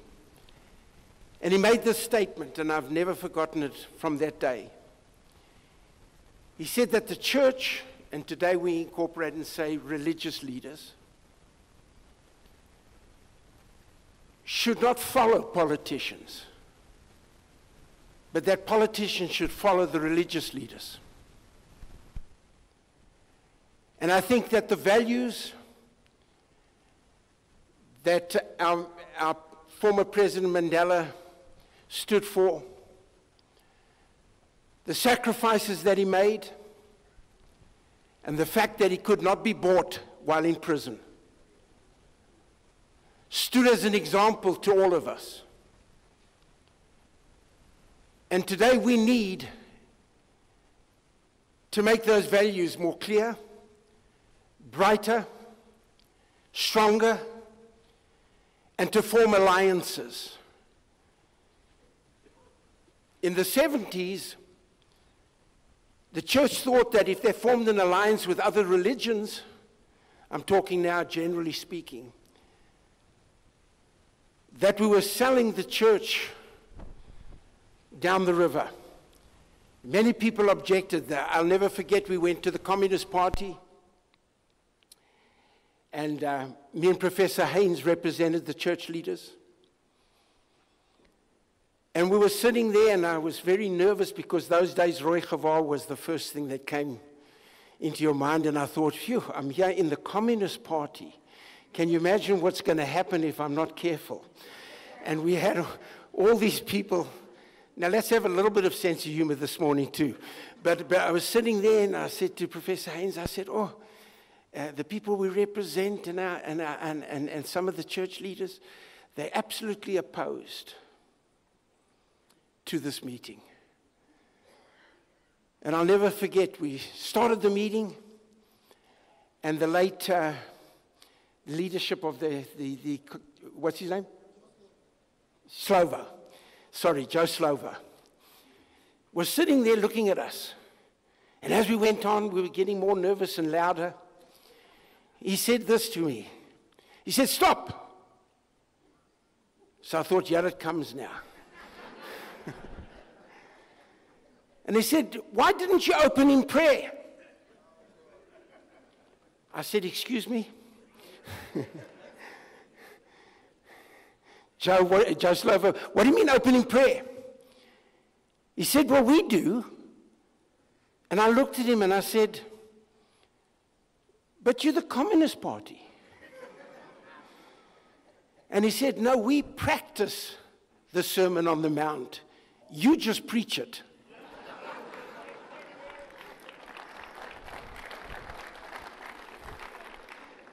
And we were challenged that day.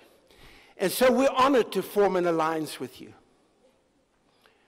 We're honored just to be part of a big group of excellence, of people that are doing an outstanding job, organizations that are coming together.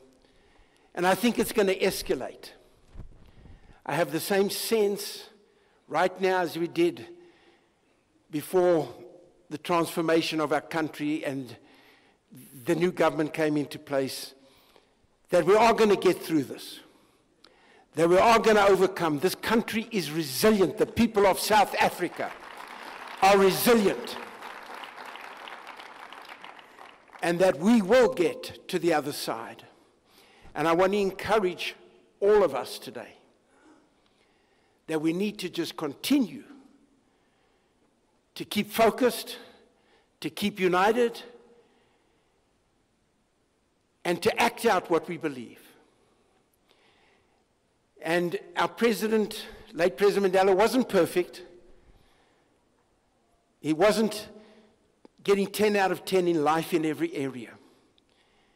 But he stayed committed to the values that he represented, and he would not be bought, not personally, and not on behalf of the country and the South Africans that he represented.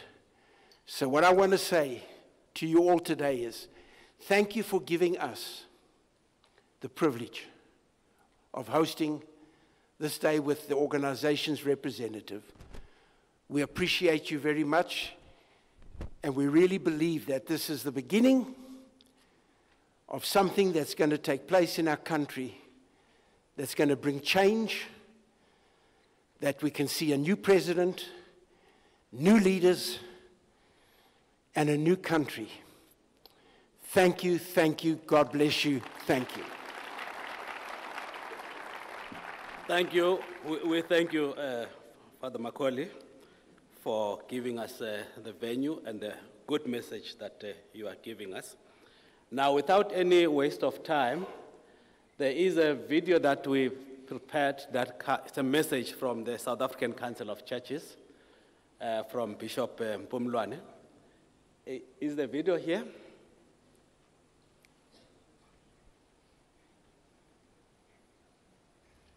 Today, we recognize the rising of the sun that smiled at the birth of a son who would be the sunshine and the moral light of our public values, Nelson Rolihlahla Mandela. We remember fondly his inaugural message at the dawn of our democracy, a sunshine message: let freedom reign. The sun shall never set on so glorious a human achievement. When the shadows of large-scale corruption threaten our society with the gloom of the sunless darkness in the derailing of South Africa's constitutional democracy, we stop to listen to Madiba's voice yet again as he says, public awareness and participation in maintaining efficiency in government within the context of human rights are vital to making a reality of democracy. We are daily shocked with revelations of a slew of nefarious goings-on through a stash of emails that have been confirmed as authentic, detailing underhanded operations such as the externalization of public funds, and yet there seems no accountability processes on costs. On this Mandela Day, let us make the commitment to preserve the public values that make for a healthy democracy. When the vision of a united, non-racial, non-sexist South Africa is by the resurgence of racism and tribalism and rampant gender-based violence,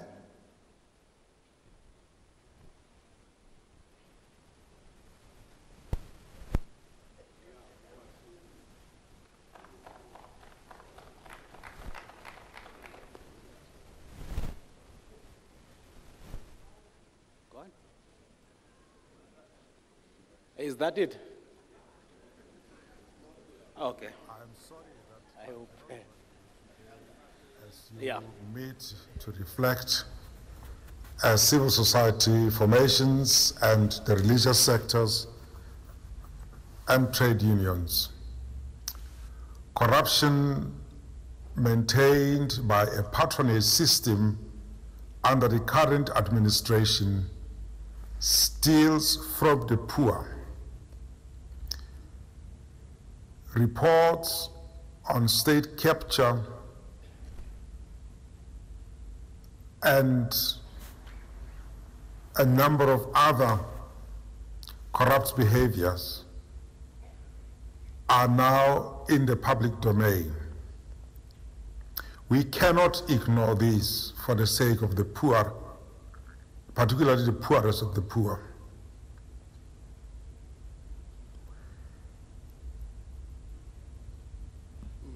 On this day, we also remember Nelson Mandela, whose birthday it is.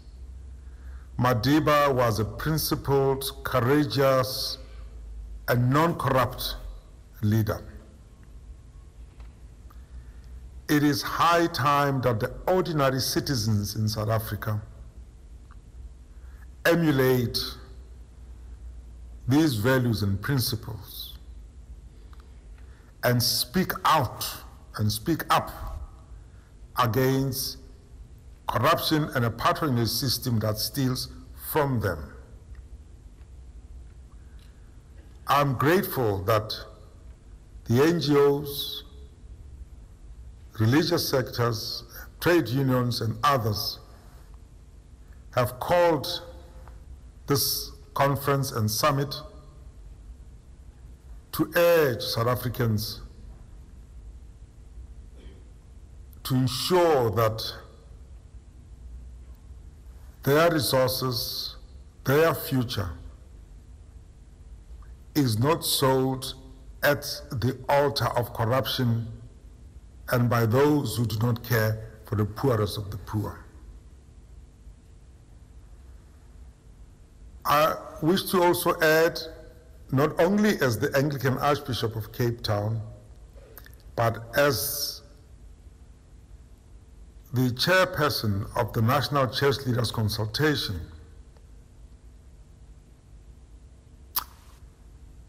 that when parliamentarians vote shortly,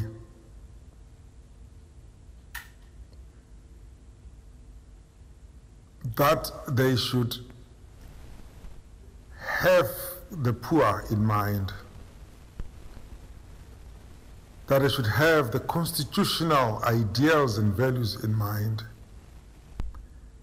that they should have a vision of a non-corrupt, non-captured state in mind. And they should vote their conscience.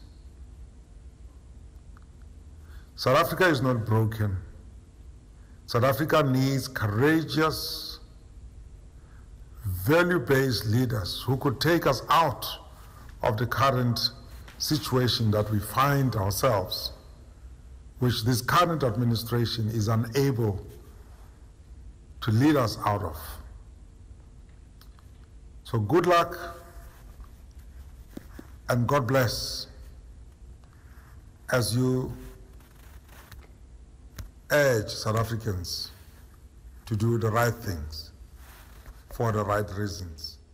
And this is the right. I am sorry that I cannot.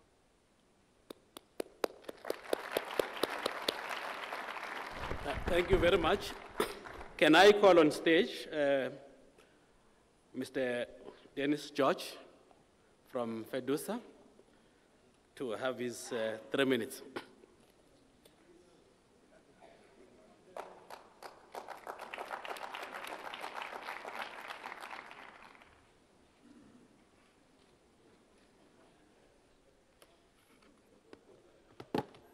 Program Director, it's very dangerous to give a General Secretary 3 minutes.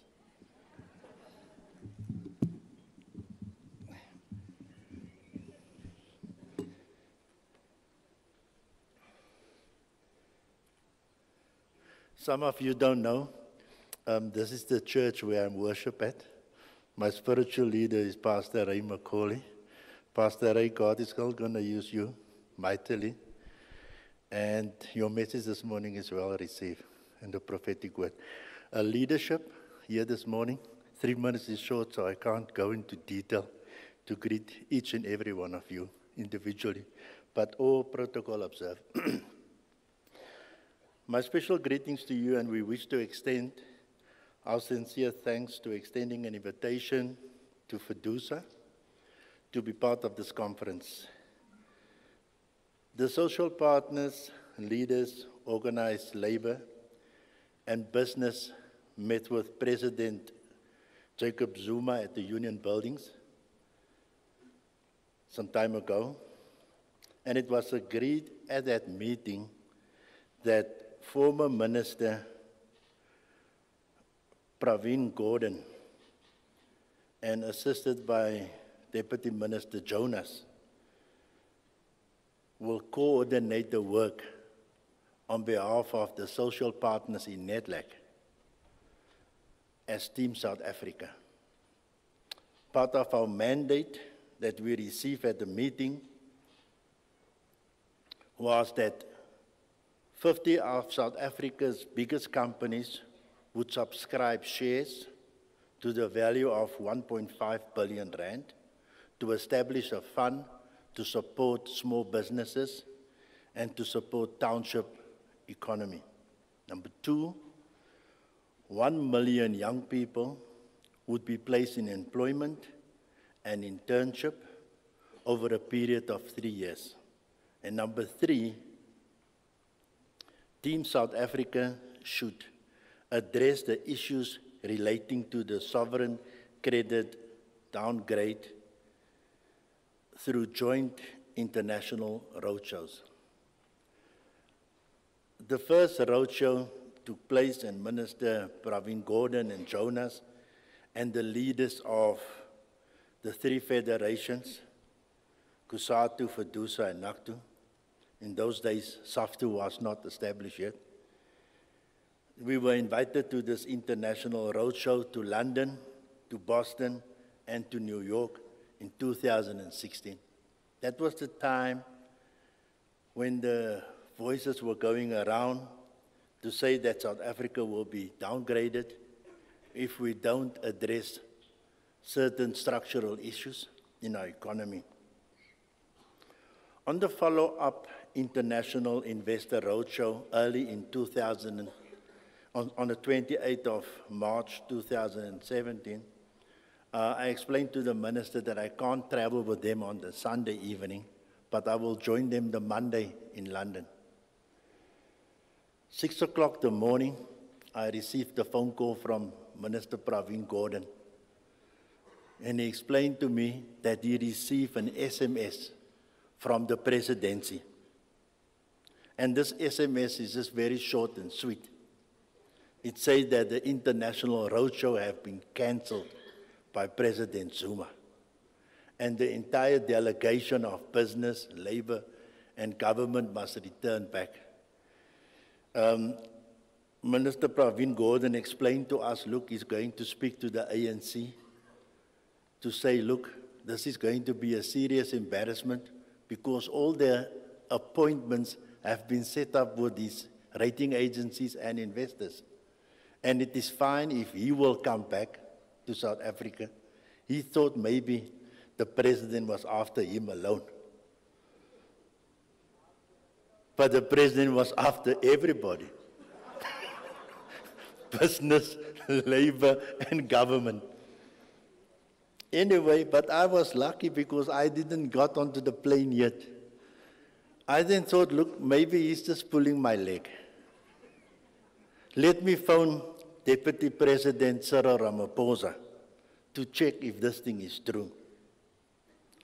I phoned Deputy President Ramaphosa that morning at about just after 6 o'clock, and I explained to him the phone call, and he said to me, Dennis, I am livid because of this decision of the president. I said to him, why don't you do something? He said to me, I already spoke to him, but he doesn't want to listen. He's talking about some conspiracy that this Team South Africa are now going out to London, to Boston, and to New York to conspire against our own beloved country. I mean, I'm not a clever black. But I'm busy doing my PhD. And I mean, I'm graduating in a few months' time. I mean, how can you be so stupid? Anyway, just after midnight on 30 March 2017, President Zuma followed through with his plan that was conspired somewhere at the Shabin, not far from here.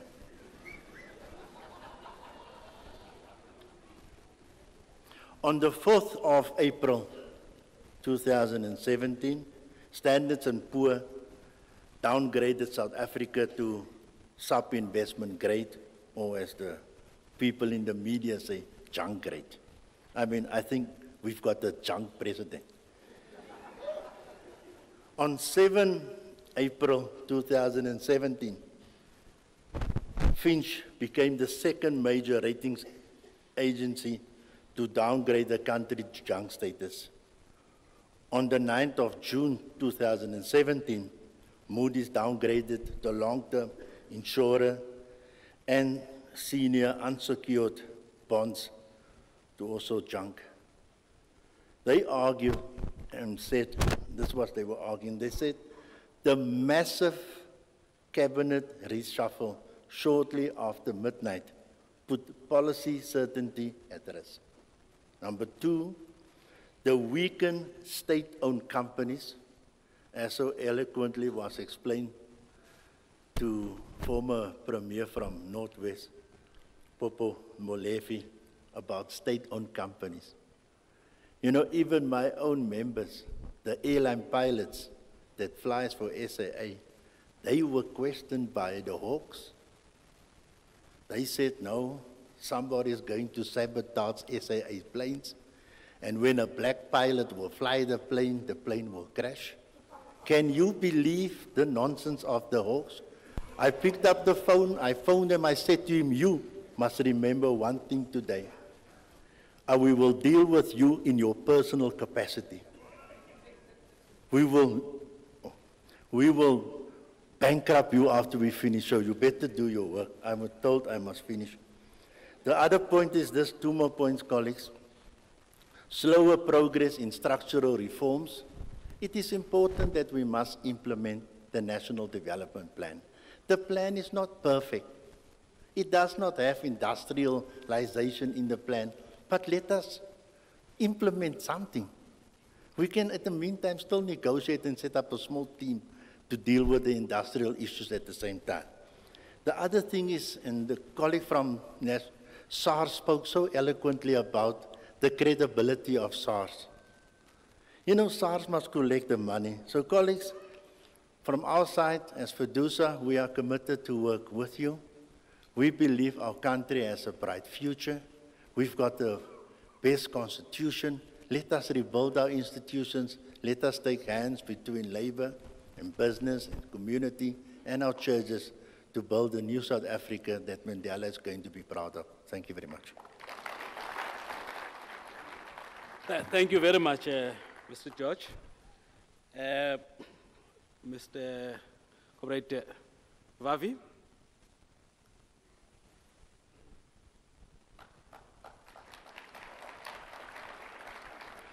Is that the new kid on the block? I came not knowing that I'm going to be asked to speak. I've been on the ground trying to undo the damage that we all know how large it is and how serious its impact is on the lives of working people in our country. So when I came here, my colleagues say, you've got to say something.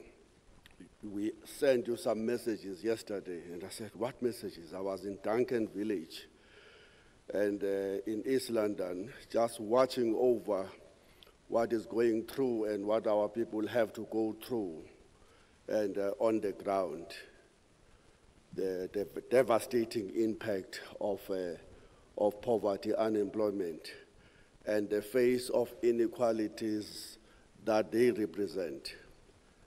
And so my apologies that I don't have anything written. I'm going to speak, hopefully very briefly, to the issues that you're asking me to speak about. When Tata Mandela passed on, there was no SAFTU. And he will be shocked that I'm now descending on stage wearing another logo of another organization he doesn't know, called SAFTU. But then when I visit him eventually, I will explain to him what happened just before he passed on. That when he was beginning to not to be well, there was no EFF. And there was no SAFTU.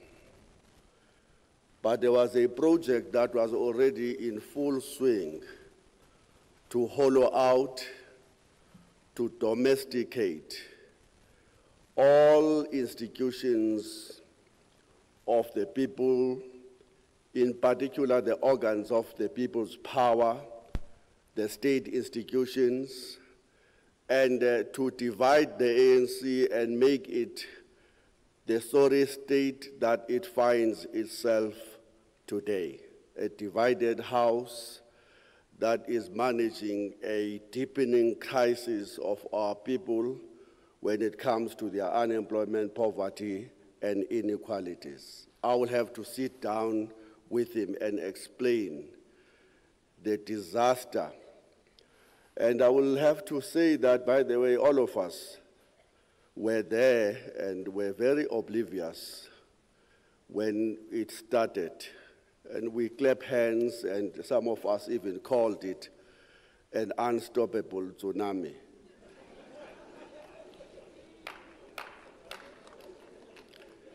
And the tsunami is now in full swing. It has become the wrecking ball, destroying even the trade unions and everything in between.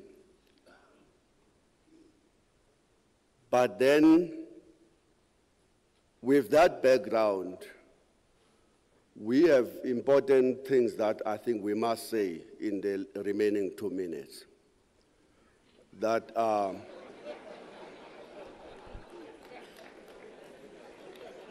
sit down, sit down. Sit down. Mandla. The first thing is that from a labor point of view, the principal crisis we think South Africa faces today is that of unemployment, poverty, and deepening inequalities. When we come here, we have not forgotten that that's the primary concern our people have. But our people have a concern of a growing levels of corruption at the same time.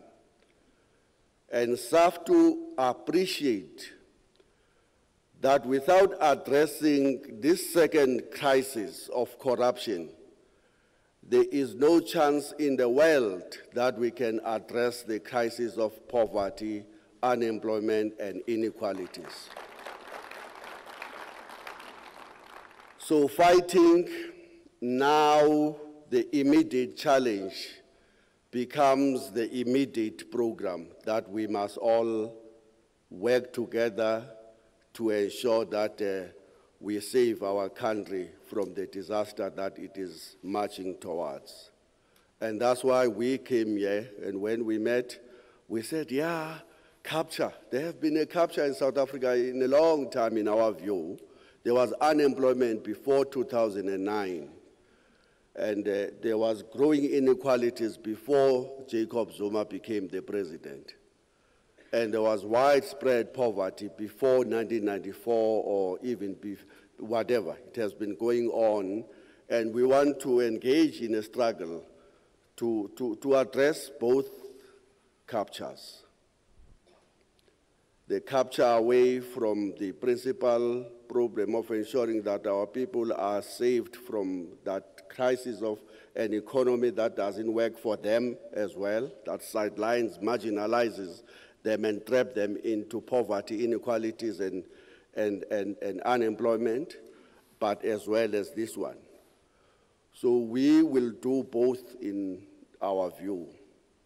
And we know when we tackle both of those state captures, we may lose some friends, but we will still march on to fight for our unemployed comrades. And we will be with you as well on this battle. And come the 8th of August, we want to be in Cape Town. hopefully handing your hands together to say, asseblief toch, meneer president, can you now go? And we will march on in November to say, but there is a crisis of unemployment as well that must be addressed. We hope to have a conference with you as well in December to say, but the dysfunctional education system is reproducing unemployment. The dysfunctional healthcare is marginalizing and robbing our people of their dignity. And the dysfunctional economy is reproducing all of the crises that makes us to be the richest country or one of the richest continents or the richest continent and yet the poorest. So we are here to support you because we are not naive about what this crisis means to all of us. And so we pledge to work and to develop the program to address the immediate concern.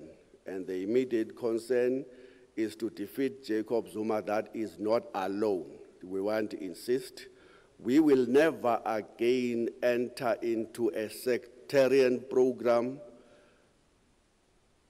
that is just a collection of the wounded, unprincipled, just because we want to get rid of the immediate challenge.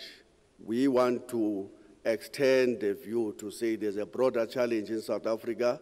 Jacob Zuma is not walking alone. He has supporters that have kept him in that office despite all of the evidence. Thank you very much.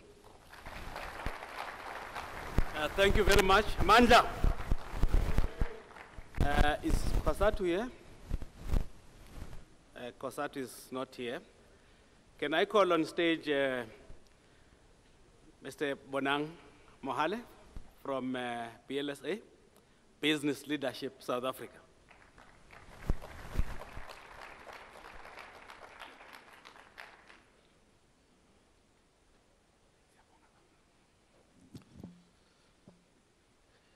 Eminences, Excellencies, distinguished participants. Amandla! That coming from the voice of business is quite unusual.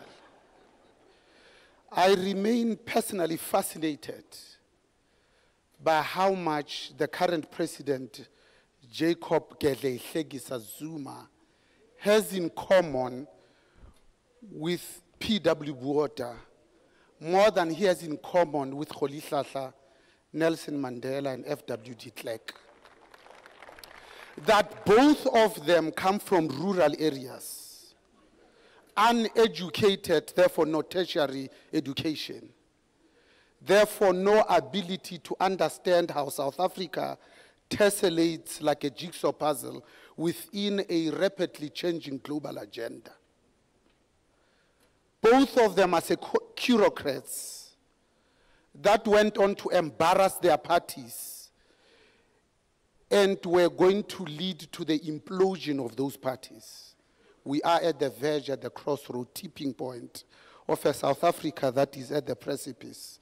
Until and unless you and I act, our children are going to disown us. I represent business. This business that I represent, that my chairman, Ubabu Jabu Mabuza, and I lead, is the business that just spent the whole weekend at Birchwood in Boksburg, sleeping with Blatant Zimande's South Africa Communist Party.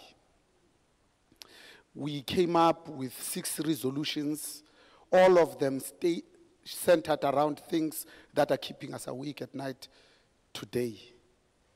3 weeks later, we did the same with Begin Chalin Chalis Kosatu at Mount Grace in Magaliesburg. We had 13 resolutions. Dennis George and I have been speaking and have already agreed a 3-point agenda where we are going to spend the weekend. He said it has to be a Friday, so that Saturday after lunch he can come back here and pray. We'll do the same with other unions, and Comrade Zwelinzima Vavi you are next.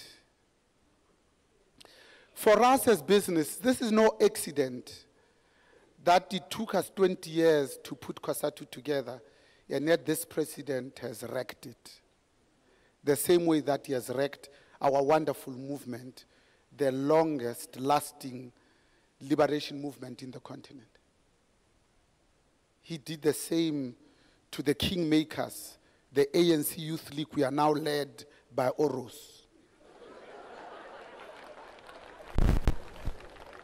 And out of this rupture and this fracture, we saw Bantu Holomis as UDM, Musiwa Lekota's COPE, Ntate Julius Malema's EFF, and if we don't halt it ourselves, we will be inheriting ruins. So the 4 pieces of actions that we resolved with labor, and we are yet to have a conversation with the remaining ones. There's a piece around social issues, wages, decent wages. Because when you're a business and your own employees can't afford the goods and services that you produce, then there's a problem. There's an issue around transformation, because if we had actually transformed as a business, we would not be where we are now, we would not be wanting to buy our space and our right to speak, but would be speaking truth to power and using our time, energy, and effort to ensure that we indeed make a contribution, albeit small, in defeating state capture. There was also a piece around growth, because if the economy is not growing very soon, we'll be talking about the redistribution of poverty, not redistribution of wealth. And then lastly, the number one single biggest problem we are confronted with today, a program that has been going on for the last 10 years of state capture for the benefit of only 2 families, the Zumas and the Guptas. That started when they removed Dr. Mtutuzeli Nyoka from cricket, and they put an 18-year-old Duduzane Zuma to be a director of Sahara Computers. What can you understand about probity and stewardship, the duty of care, skill, and diligence at 18 to direct the affairs of a company? And they bought him as Z4. That's when we knew the rot had set in. So to conclude, Bamunkomfe, there are only 3 things, and 3 things only, that we exist for as a business. Number 1 is to bring about this notion of inclusive economic growth and transformation. Secondly, it's about the protection of our key state institutions. The only thing that stands between us and anarchy is this constitution. Between good and evil, and as business, we have chosen sides. We are unashamedly and unequivocally on the side of the truth. Lastly, it's about how do we posit and position business as a national asset. State capture has become core to business. This business that I represent, that saw it fit to defy a sitting state president, and we went to Lusaka to meet the then pure ANC in exile. This business that I represent, that orchestrated and agitated for the Yes campaign, when there was internecine strife, black on black violence between the African National Congress and the Inkatha Freedom Party, led by John Hall, we formed the peace committees. Have a wonderful deliberations. I wish you well. We are a comrade. Thank you very much. Without any waste of time, I'm going to call on the youth. The representative of youth, are they here? Okay, they are not here, so we move on. Women.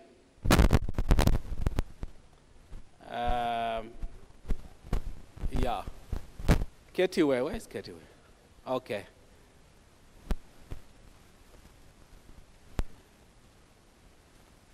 This side, yes. So that I'm able to manage you properly. When you speak, you must speak from here. Then we'll manage everything. Thanks, sis.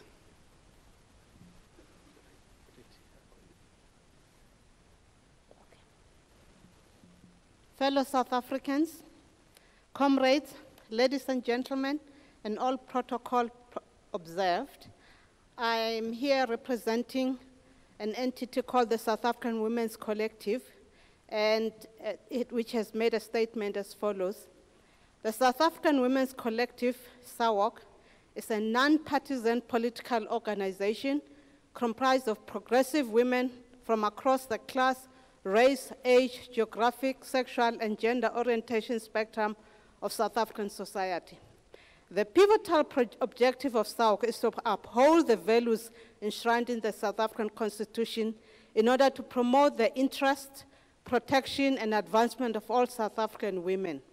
SAWOC believes that when constitutional values are flouted, it is the vulnerable of our society who suffer the most consequences, and the women are in the forefront of the suffering.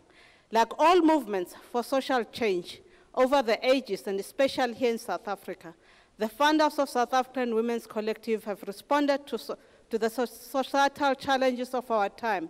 Women must again play an active and leading role in politics shaping the future of our country. After 23 years of freedom and democracy, South Africa is clearly in a serious crisis again, on par with what we experienced minus the intense violence of the early 90s. And thank God, we hope we don't reach that stage. During the years leading up to the first democratically elected government. But one thing that fortified us at that time is the knowledge that the values and principles guiding our movements then were honorable. Those of honesty, integrity, justice, transparency, accountability, the belief in equality and loyalty to the ideal of building a new society. We opined then for society free from inequality, poverty, racism, sexism, discrimination, ethnic fanaticism, and so on. And we achieved those values through the first democratic elections of 1994 and in our Constitution of 1996. What has transpired politically, economically, and socially, especially over the last decade, has trampled on many of those values and principles and left us with instability in our country. We congratulate the organizers of the Conference on the Future of South Africa for their initiative to bring together civil society organizations and to invite members of parliament to discuss how we root out state capture and protect and strengthen our democratic processes. We hope that we as women will hold hands with you in this fight in building a future of South Africa that we all dreamed of. I thank you. Thank you very much, Ms. Ketiwe. Thank you for being kind with time. Let me just announce that as we speak now, there are about 130 organizations that are in this room. And secondly, can I acknowledge also Comrade Soli Mapaila, the Deputy General Secretary of the Communist Party. Where are you? Thank you very much, Comrade Soli. Can we, now it's Outa's time to address us for 3 minutes.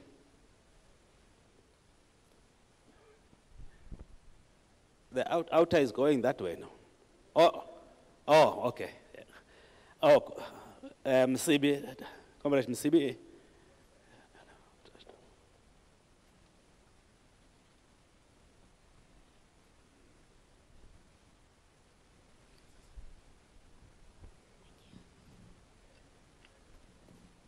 Good afternoon, conscious and conscientious South Africans. All protocol observed, I am greatly honored and humbled to have been given this opportunity. State capture is here. State capture is robbing the country of billions of rands that can be better spent on the needs of the majority.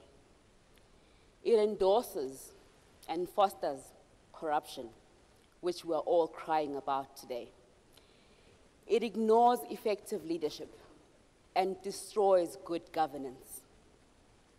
It allows SOEs to be hijacked for lucrative capital expenditure tenders as projects become overpriced.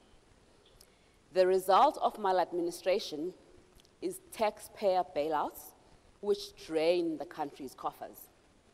The poor, the most needy, the unemployed suffer the most. That is the sad reality. OUTA believes in well-planned action that is well executed. We have touched several SOEs in our bid to recapture our precious state. We have tackled the SABC and SASA, trying to reverse the purging of leadership and talent. We have touched Treasury to reduce the tax burden. We have touched SANRAL, challenging road construction collusion. We have touched ESCOM, challenging fraudulent contracts. Also SAA with fraud. We've touched PRASA with a mandamus application against the Hawks for their lack of action. We've touched the locomotive contracts. In SASA, we have challenged the work streams, and it is a sad day today indeed that the one person inside SASA that was fighting, that has given notice to cancel those work streams, has now been outed under the auspices of resignation. We all see through that, and we know what's happening. But that is not going to stop us trying and acting as we should. We have released a document to Parliament, the case document called No Room to Hide. A president caught in the act, because we have caught him in the act, South Africans. We are not talking about pipe dreams of things that we imagine are happening around us. We have hard evidence to challenge what's going on in our country right now. Many charges are unfolding that we are driving as an organization, working as a team together with everybody that is concerned as a South African. We have challenged the Bank of Baroda and the Bank of India. We have challenged Minister Zwane. We have laid charges against Faith Mutambi. As we go into the vote of no confidence, our efforts as a collective should be to influence our MPs to vote with their conscience. We should engage our MPs to read the No Room to Hide document. We are ready to lodge a Concord application challenge thereafter, if need be, if it is that the vote of no confidence is not successful. We also need to be conscious as South Africans and as the people who are acting about what we are going to do post-Zuma. We need to develop corruption amnesty and a repatriation process that is going to encourage and root out corruption even further as we clean up our state. We need to support and drive transparency initiatives in our SOEs, encouraging whistleblowers and the people that know and have inside information to come out and talk to us so we can do something about it as the activists. We need to strengthen responsible whistleblowers, as I've just mentioned. They are in a position of possessing a wealth of information, a wealth of evidence. However, being in possession of that also lays them vulnerable to all sorts of attacks and all sorts of threats. So we need to create a safe environment for them to come out with the things that are going to arm us so that we can prepare ourselves for the challenges that we want to embark on in fighting state capture. We need to drive public service accountability.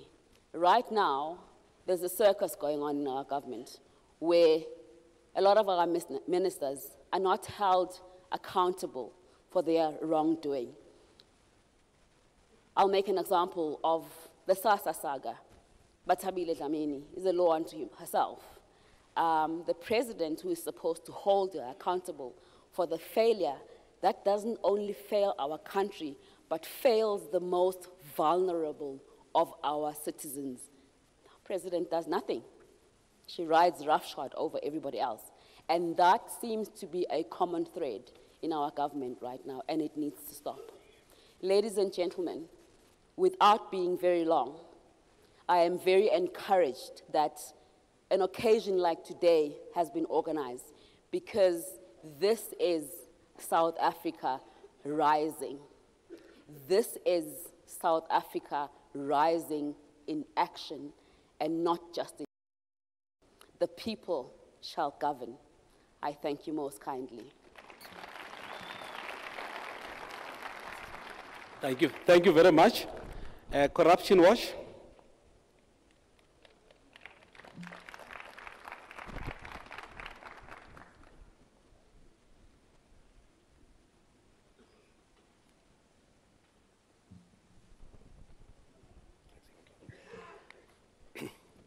Thank you, Mandla. I am not going to tell you about the scale of the problem of corruption that we face. You know all about it, and the mission of Corruption Watch is to encourage the public to participate in fighting corruption. And the manner in which we do that principally is to ask the public to report experiences of corruption to us. And since we started about 5 years ago, we've received about 20,000 reports. We receive about 150 reports of corruption every week from all corners of the country, from all layers of society. And it's not only about the grand corruption that we've now come to term as state capture. It's about the schoolgirl who has to sell her body to get to the next standard. It's about the person who has to pay in order to get her prescription filled at a public hospital. These are the kinds of things that impact on the everyday life of ordinary people. And what I want to do today, as we've been mandated, is to suggest to you one way in which we could start to tackle corruption and to ask you to help us in a particular campaign that we're fighting. Because South Africa, strictly speaking, should not be facing corruption on the scale that we face it here. Whenever I speak to fellow NGOs from other countries, they say to me, but why is South Africa facing this problem? You have all the ingredients that should ensure that you are not a corrupt society. You have a strong constitution, you have an independent judiciary, you have a robust media, you have active civil society. You should not be experiencing the kind of corruption that you are experiencing. And indeed they are right, but they miss one point. The one ingredient that is missing in fighting corruption in South Africa is a robust, independent police service and a robust and independent prosecutorial service. When you talk about state capture in South Africa, something that we've spoken about for the last year or two, we often forget that the first institutions that were captured were precisely the National Prosecuting Authority and what used to be the Scorpions and are now called the Hawks. And in truth, what we face in South Africa is a state that is now increasingly run by a criminal conspiracy. No different to the criminal conspiracy that ran, the drug lords that ran several Latin American countries, or the organized criminal gangs like the mafia that run many of the southern European countries. And what we see here in South Africa is truly organized crime, collusion between politics, money, and law enforcement. And in the end, the only effective sanction that will deter criminals is jail time. So in the last 2 weeks, we have several examples, just in the last 2 weeks, we have several examples of people, including cabinet ministers, state-owned enterprise board members and executives, business people, including senior executives at supposedly respectable firms like McKinsey, KPMG, SAP, Bell Pottinger, who should be the subject of criminal investigations. In fact, so strong is the evidence that the media have presented and NGOs working on this have presented, is that many of those individuals should already be fitting themselves out for orange overalls, should be exchanging their expensive suits for those neatly pressed orange overalls. But the truth is that those who should be conducting the investigation and mounting the prosecutions, namely the Hawks and the NPA, are missing in action. And the looting of our state-owned enterprises could not have happened had our criminal justice institutions had they been doing their job, which is the reason why they were the first and most important institutions to be captured. So what can we do about this? The first and the largest problem lies with the leadership of our criminal justice institutions. For example, since about 1999, we've had 8 police commissioners. One of those went to jail. Another was removed for his involvement in dodgy procurement deals. A third is under investigation for corruption. Both the positions of police commissioner and the head of the Hawks are vacant at the moment. The last permanent appointment as police commissioner was found to be unfit for office because of her complicity in the Marikana massacre. The last head of the Hawks was found to be unfit for office because he lied under oath in court. It was known that he had lied under oath before he was actually appointed. So we, together with the Institute for Security Studies, are running a campaign to ensure that those posts which have to be filled this year are not filled by people chosen for their loyalty to the president, but rather for their honesty and integrity, for their independence, for their experience, and for their competence. And within the ranks of our senior police officials and within the ranks of the NPA, there are several candidates who could fit that bill. As one of the speakers had previously said, we should by no means assume that all our law enforcement officers, all our prosecutors are corrupt. They're not, and there are people who could fit this bill.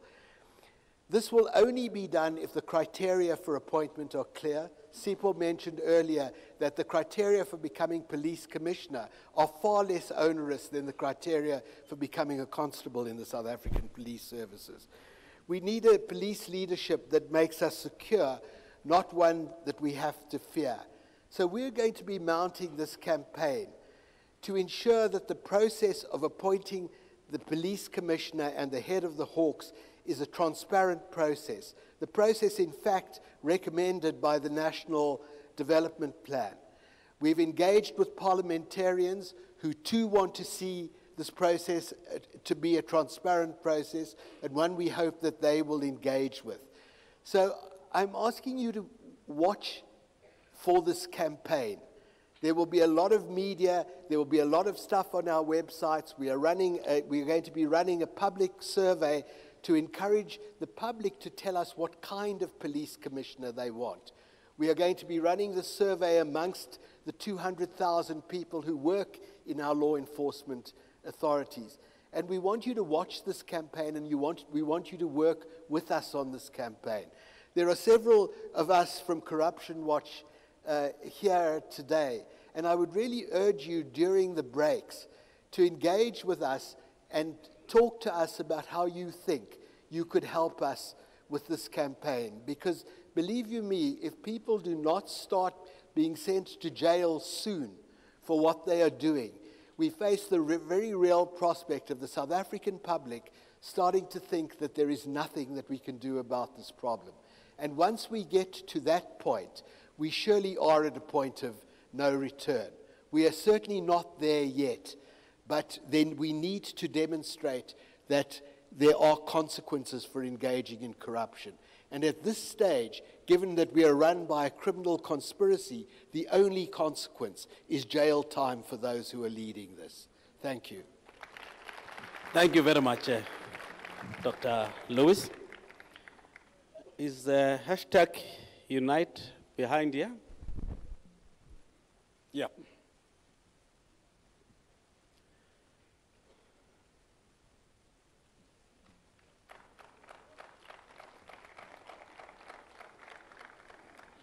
Agility.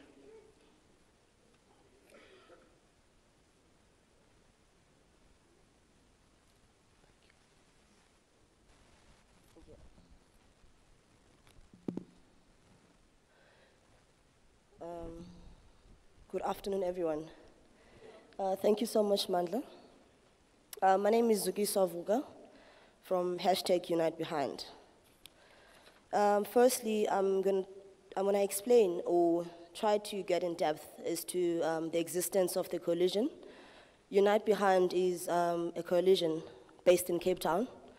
It is a coalition, it's a banner of a different civil society organization. I'm going to name a few.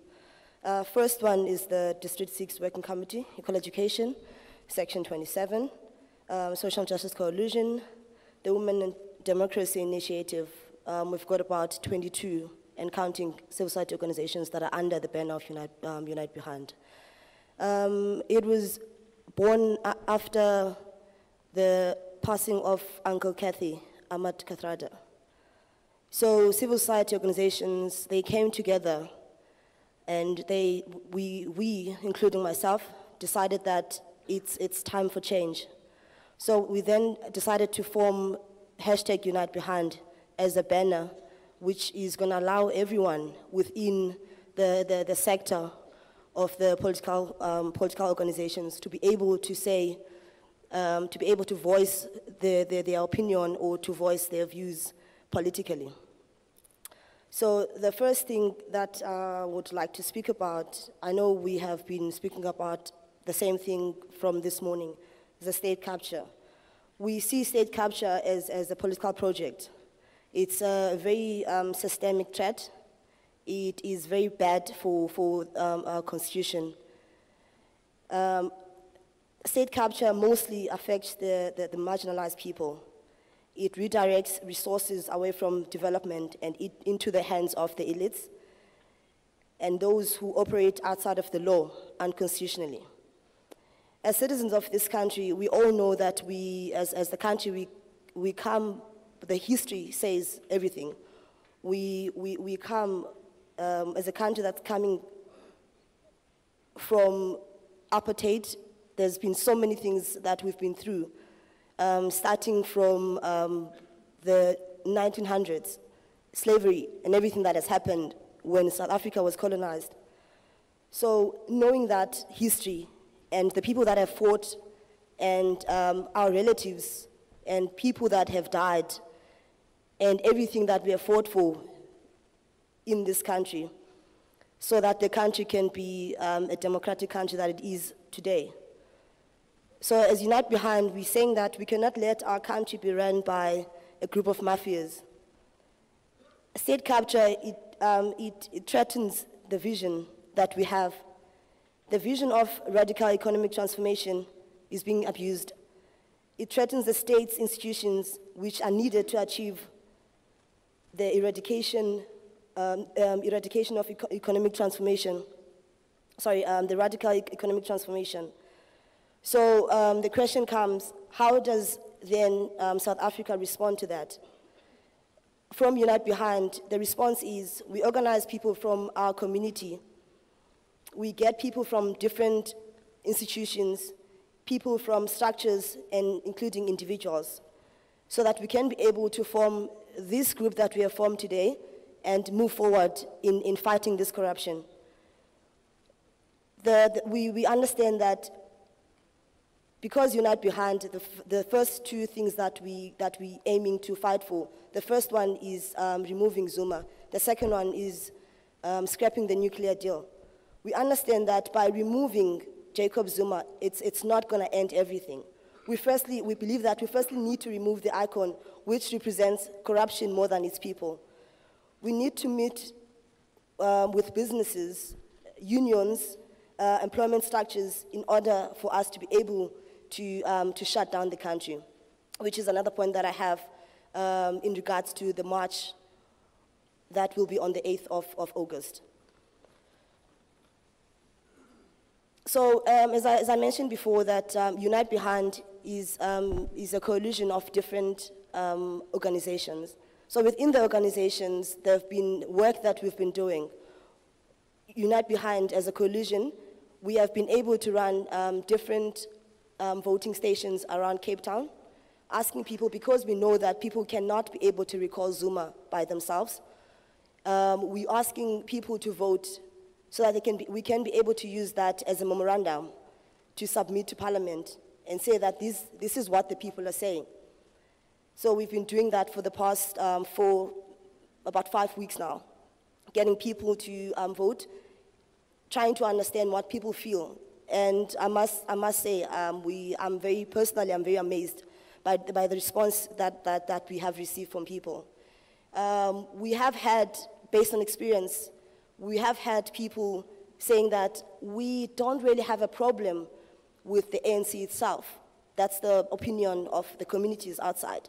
We do not have a problem with ANC itself because we know that ANC has fought for this country. But the problem that we have is that icon of corruption that we need. It's just that we need to ask to step down. It's just that we just don't know how to do it.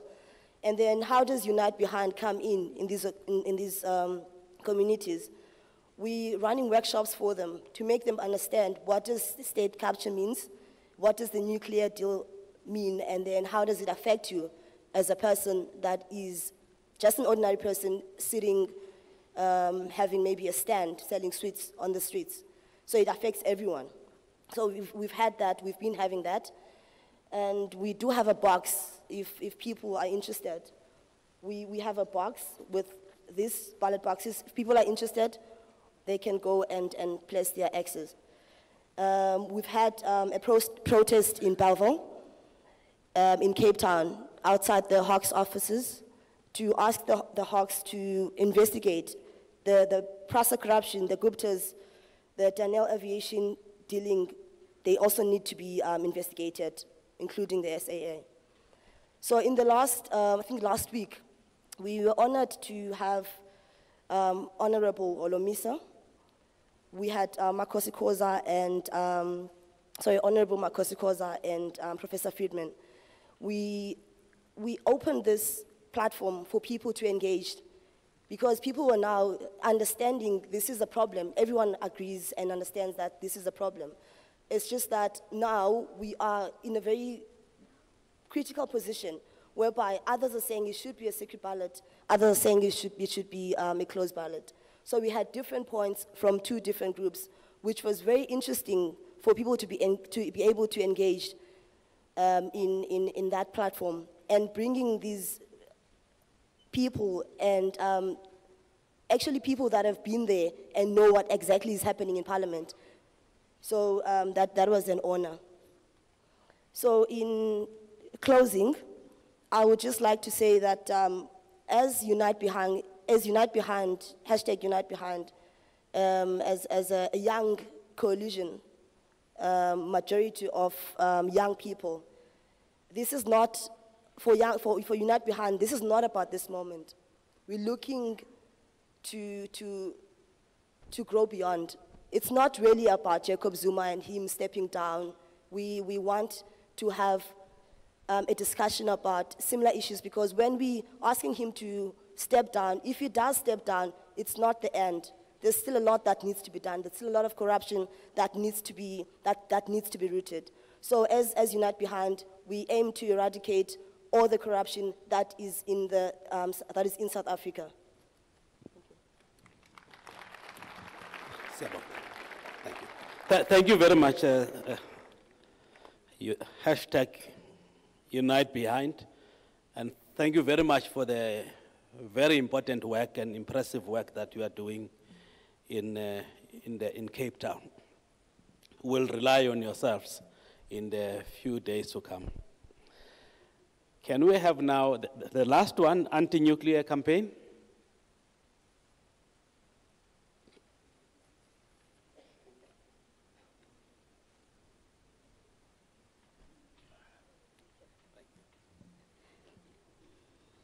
Down with corruption, down.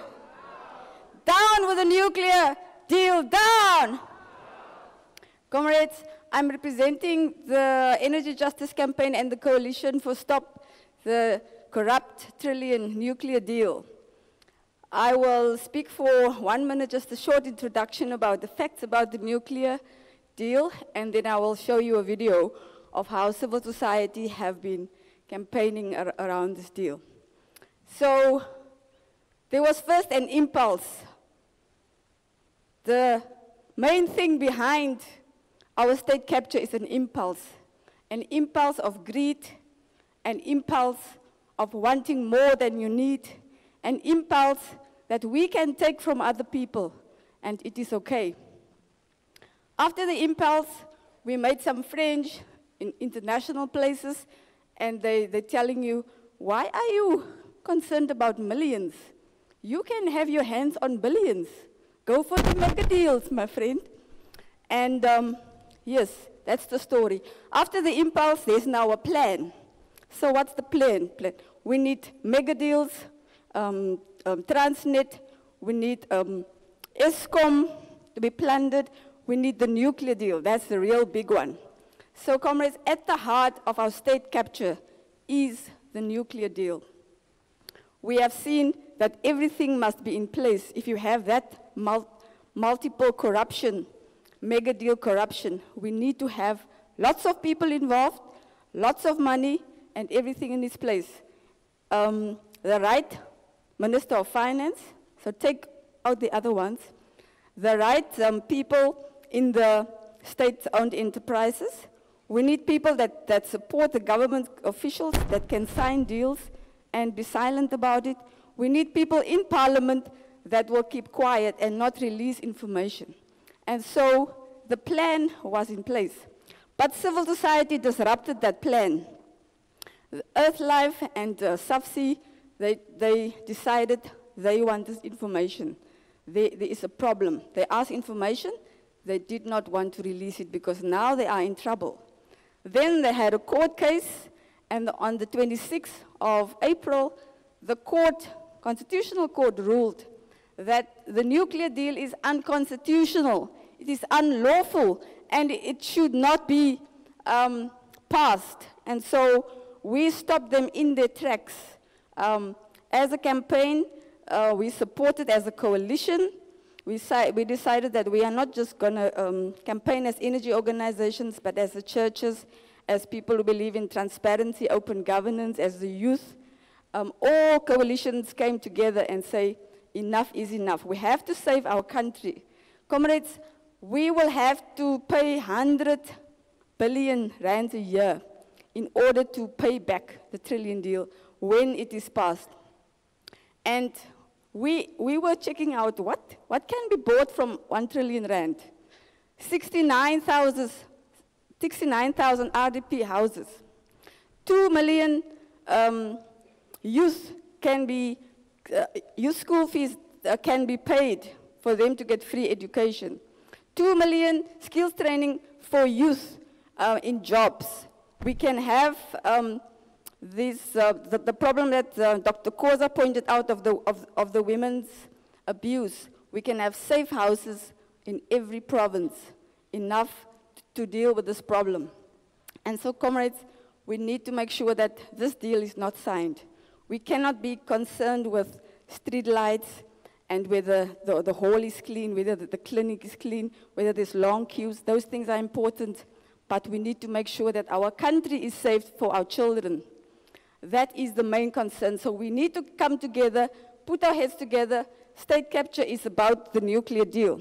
So I'm quickly going to just ask the people to just show the video for you that we have campaigned together as a coalition. Thank you.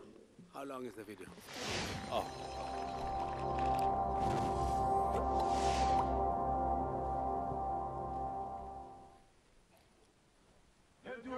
sayo, haluganga, ejuye sayo, haluganga, ejuye sayo, haluganga, ejuye sayo, haluganga, ejuye sayo, haluganga. This is just.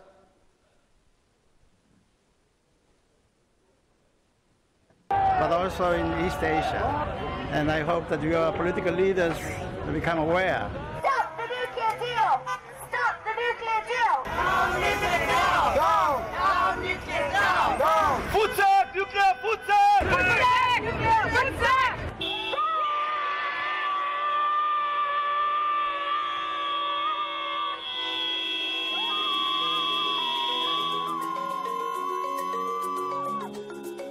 Today we are actually here to push harder on stopping the nuclear deal from going through, and we've came in numbers from different aspects as the nuclear deal will have a huge impact and affect various people from various locations. So we're trying to spread the word and let people know, because we were surprised when we went to the different areas that people have no idea of what's going on.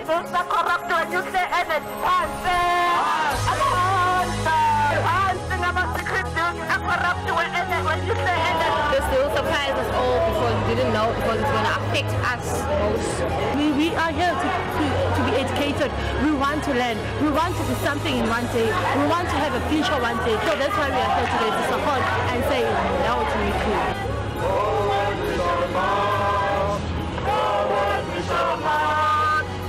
So SABC and Earth Life Africa are here to force the government to act in a fair, equitable and open manner. Our situation is quite dire.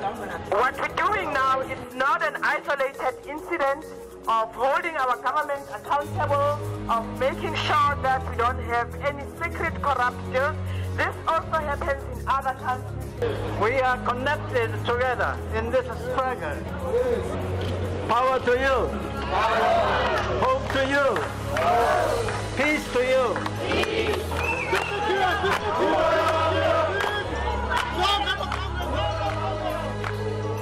And now we are getting ready for the secret trillion deal. Our senior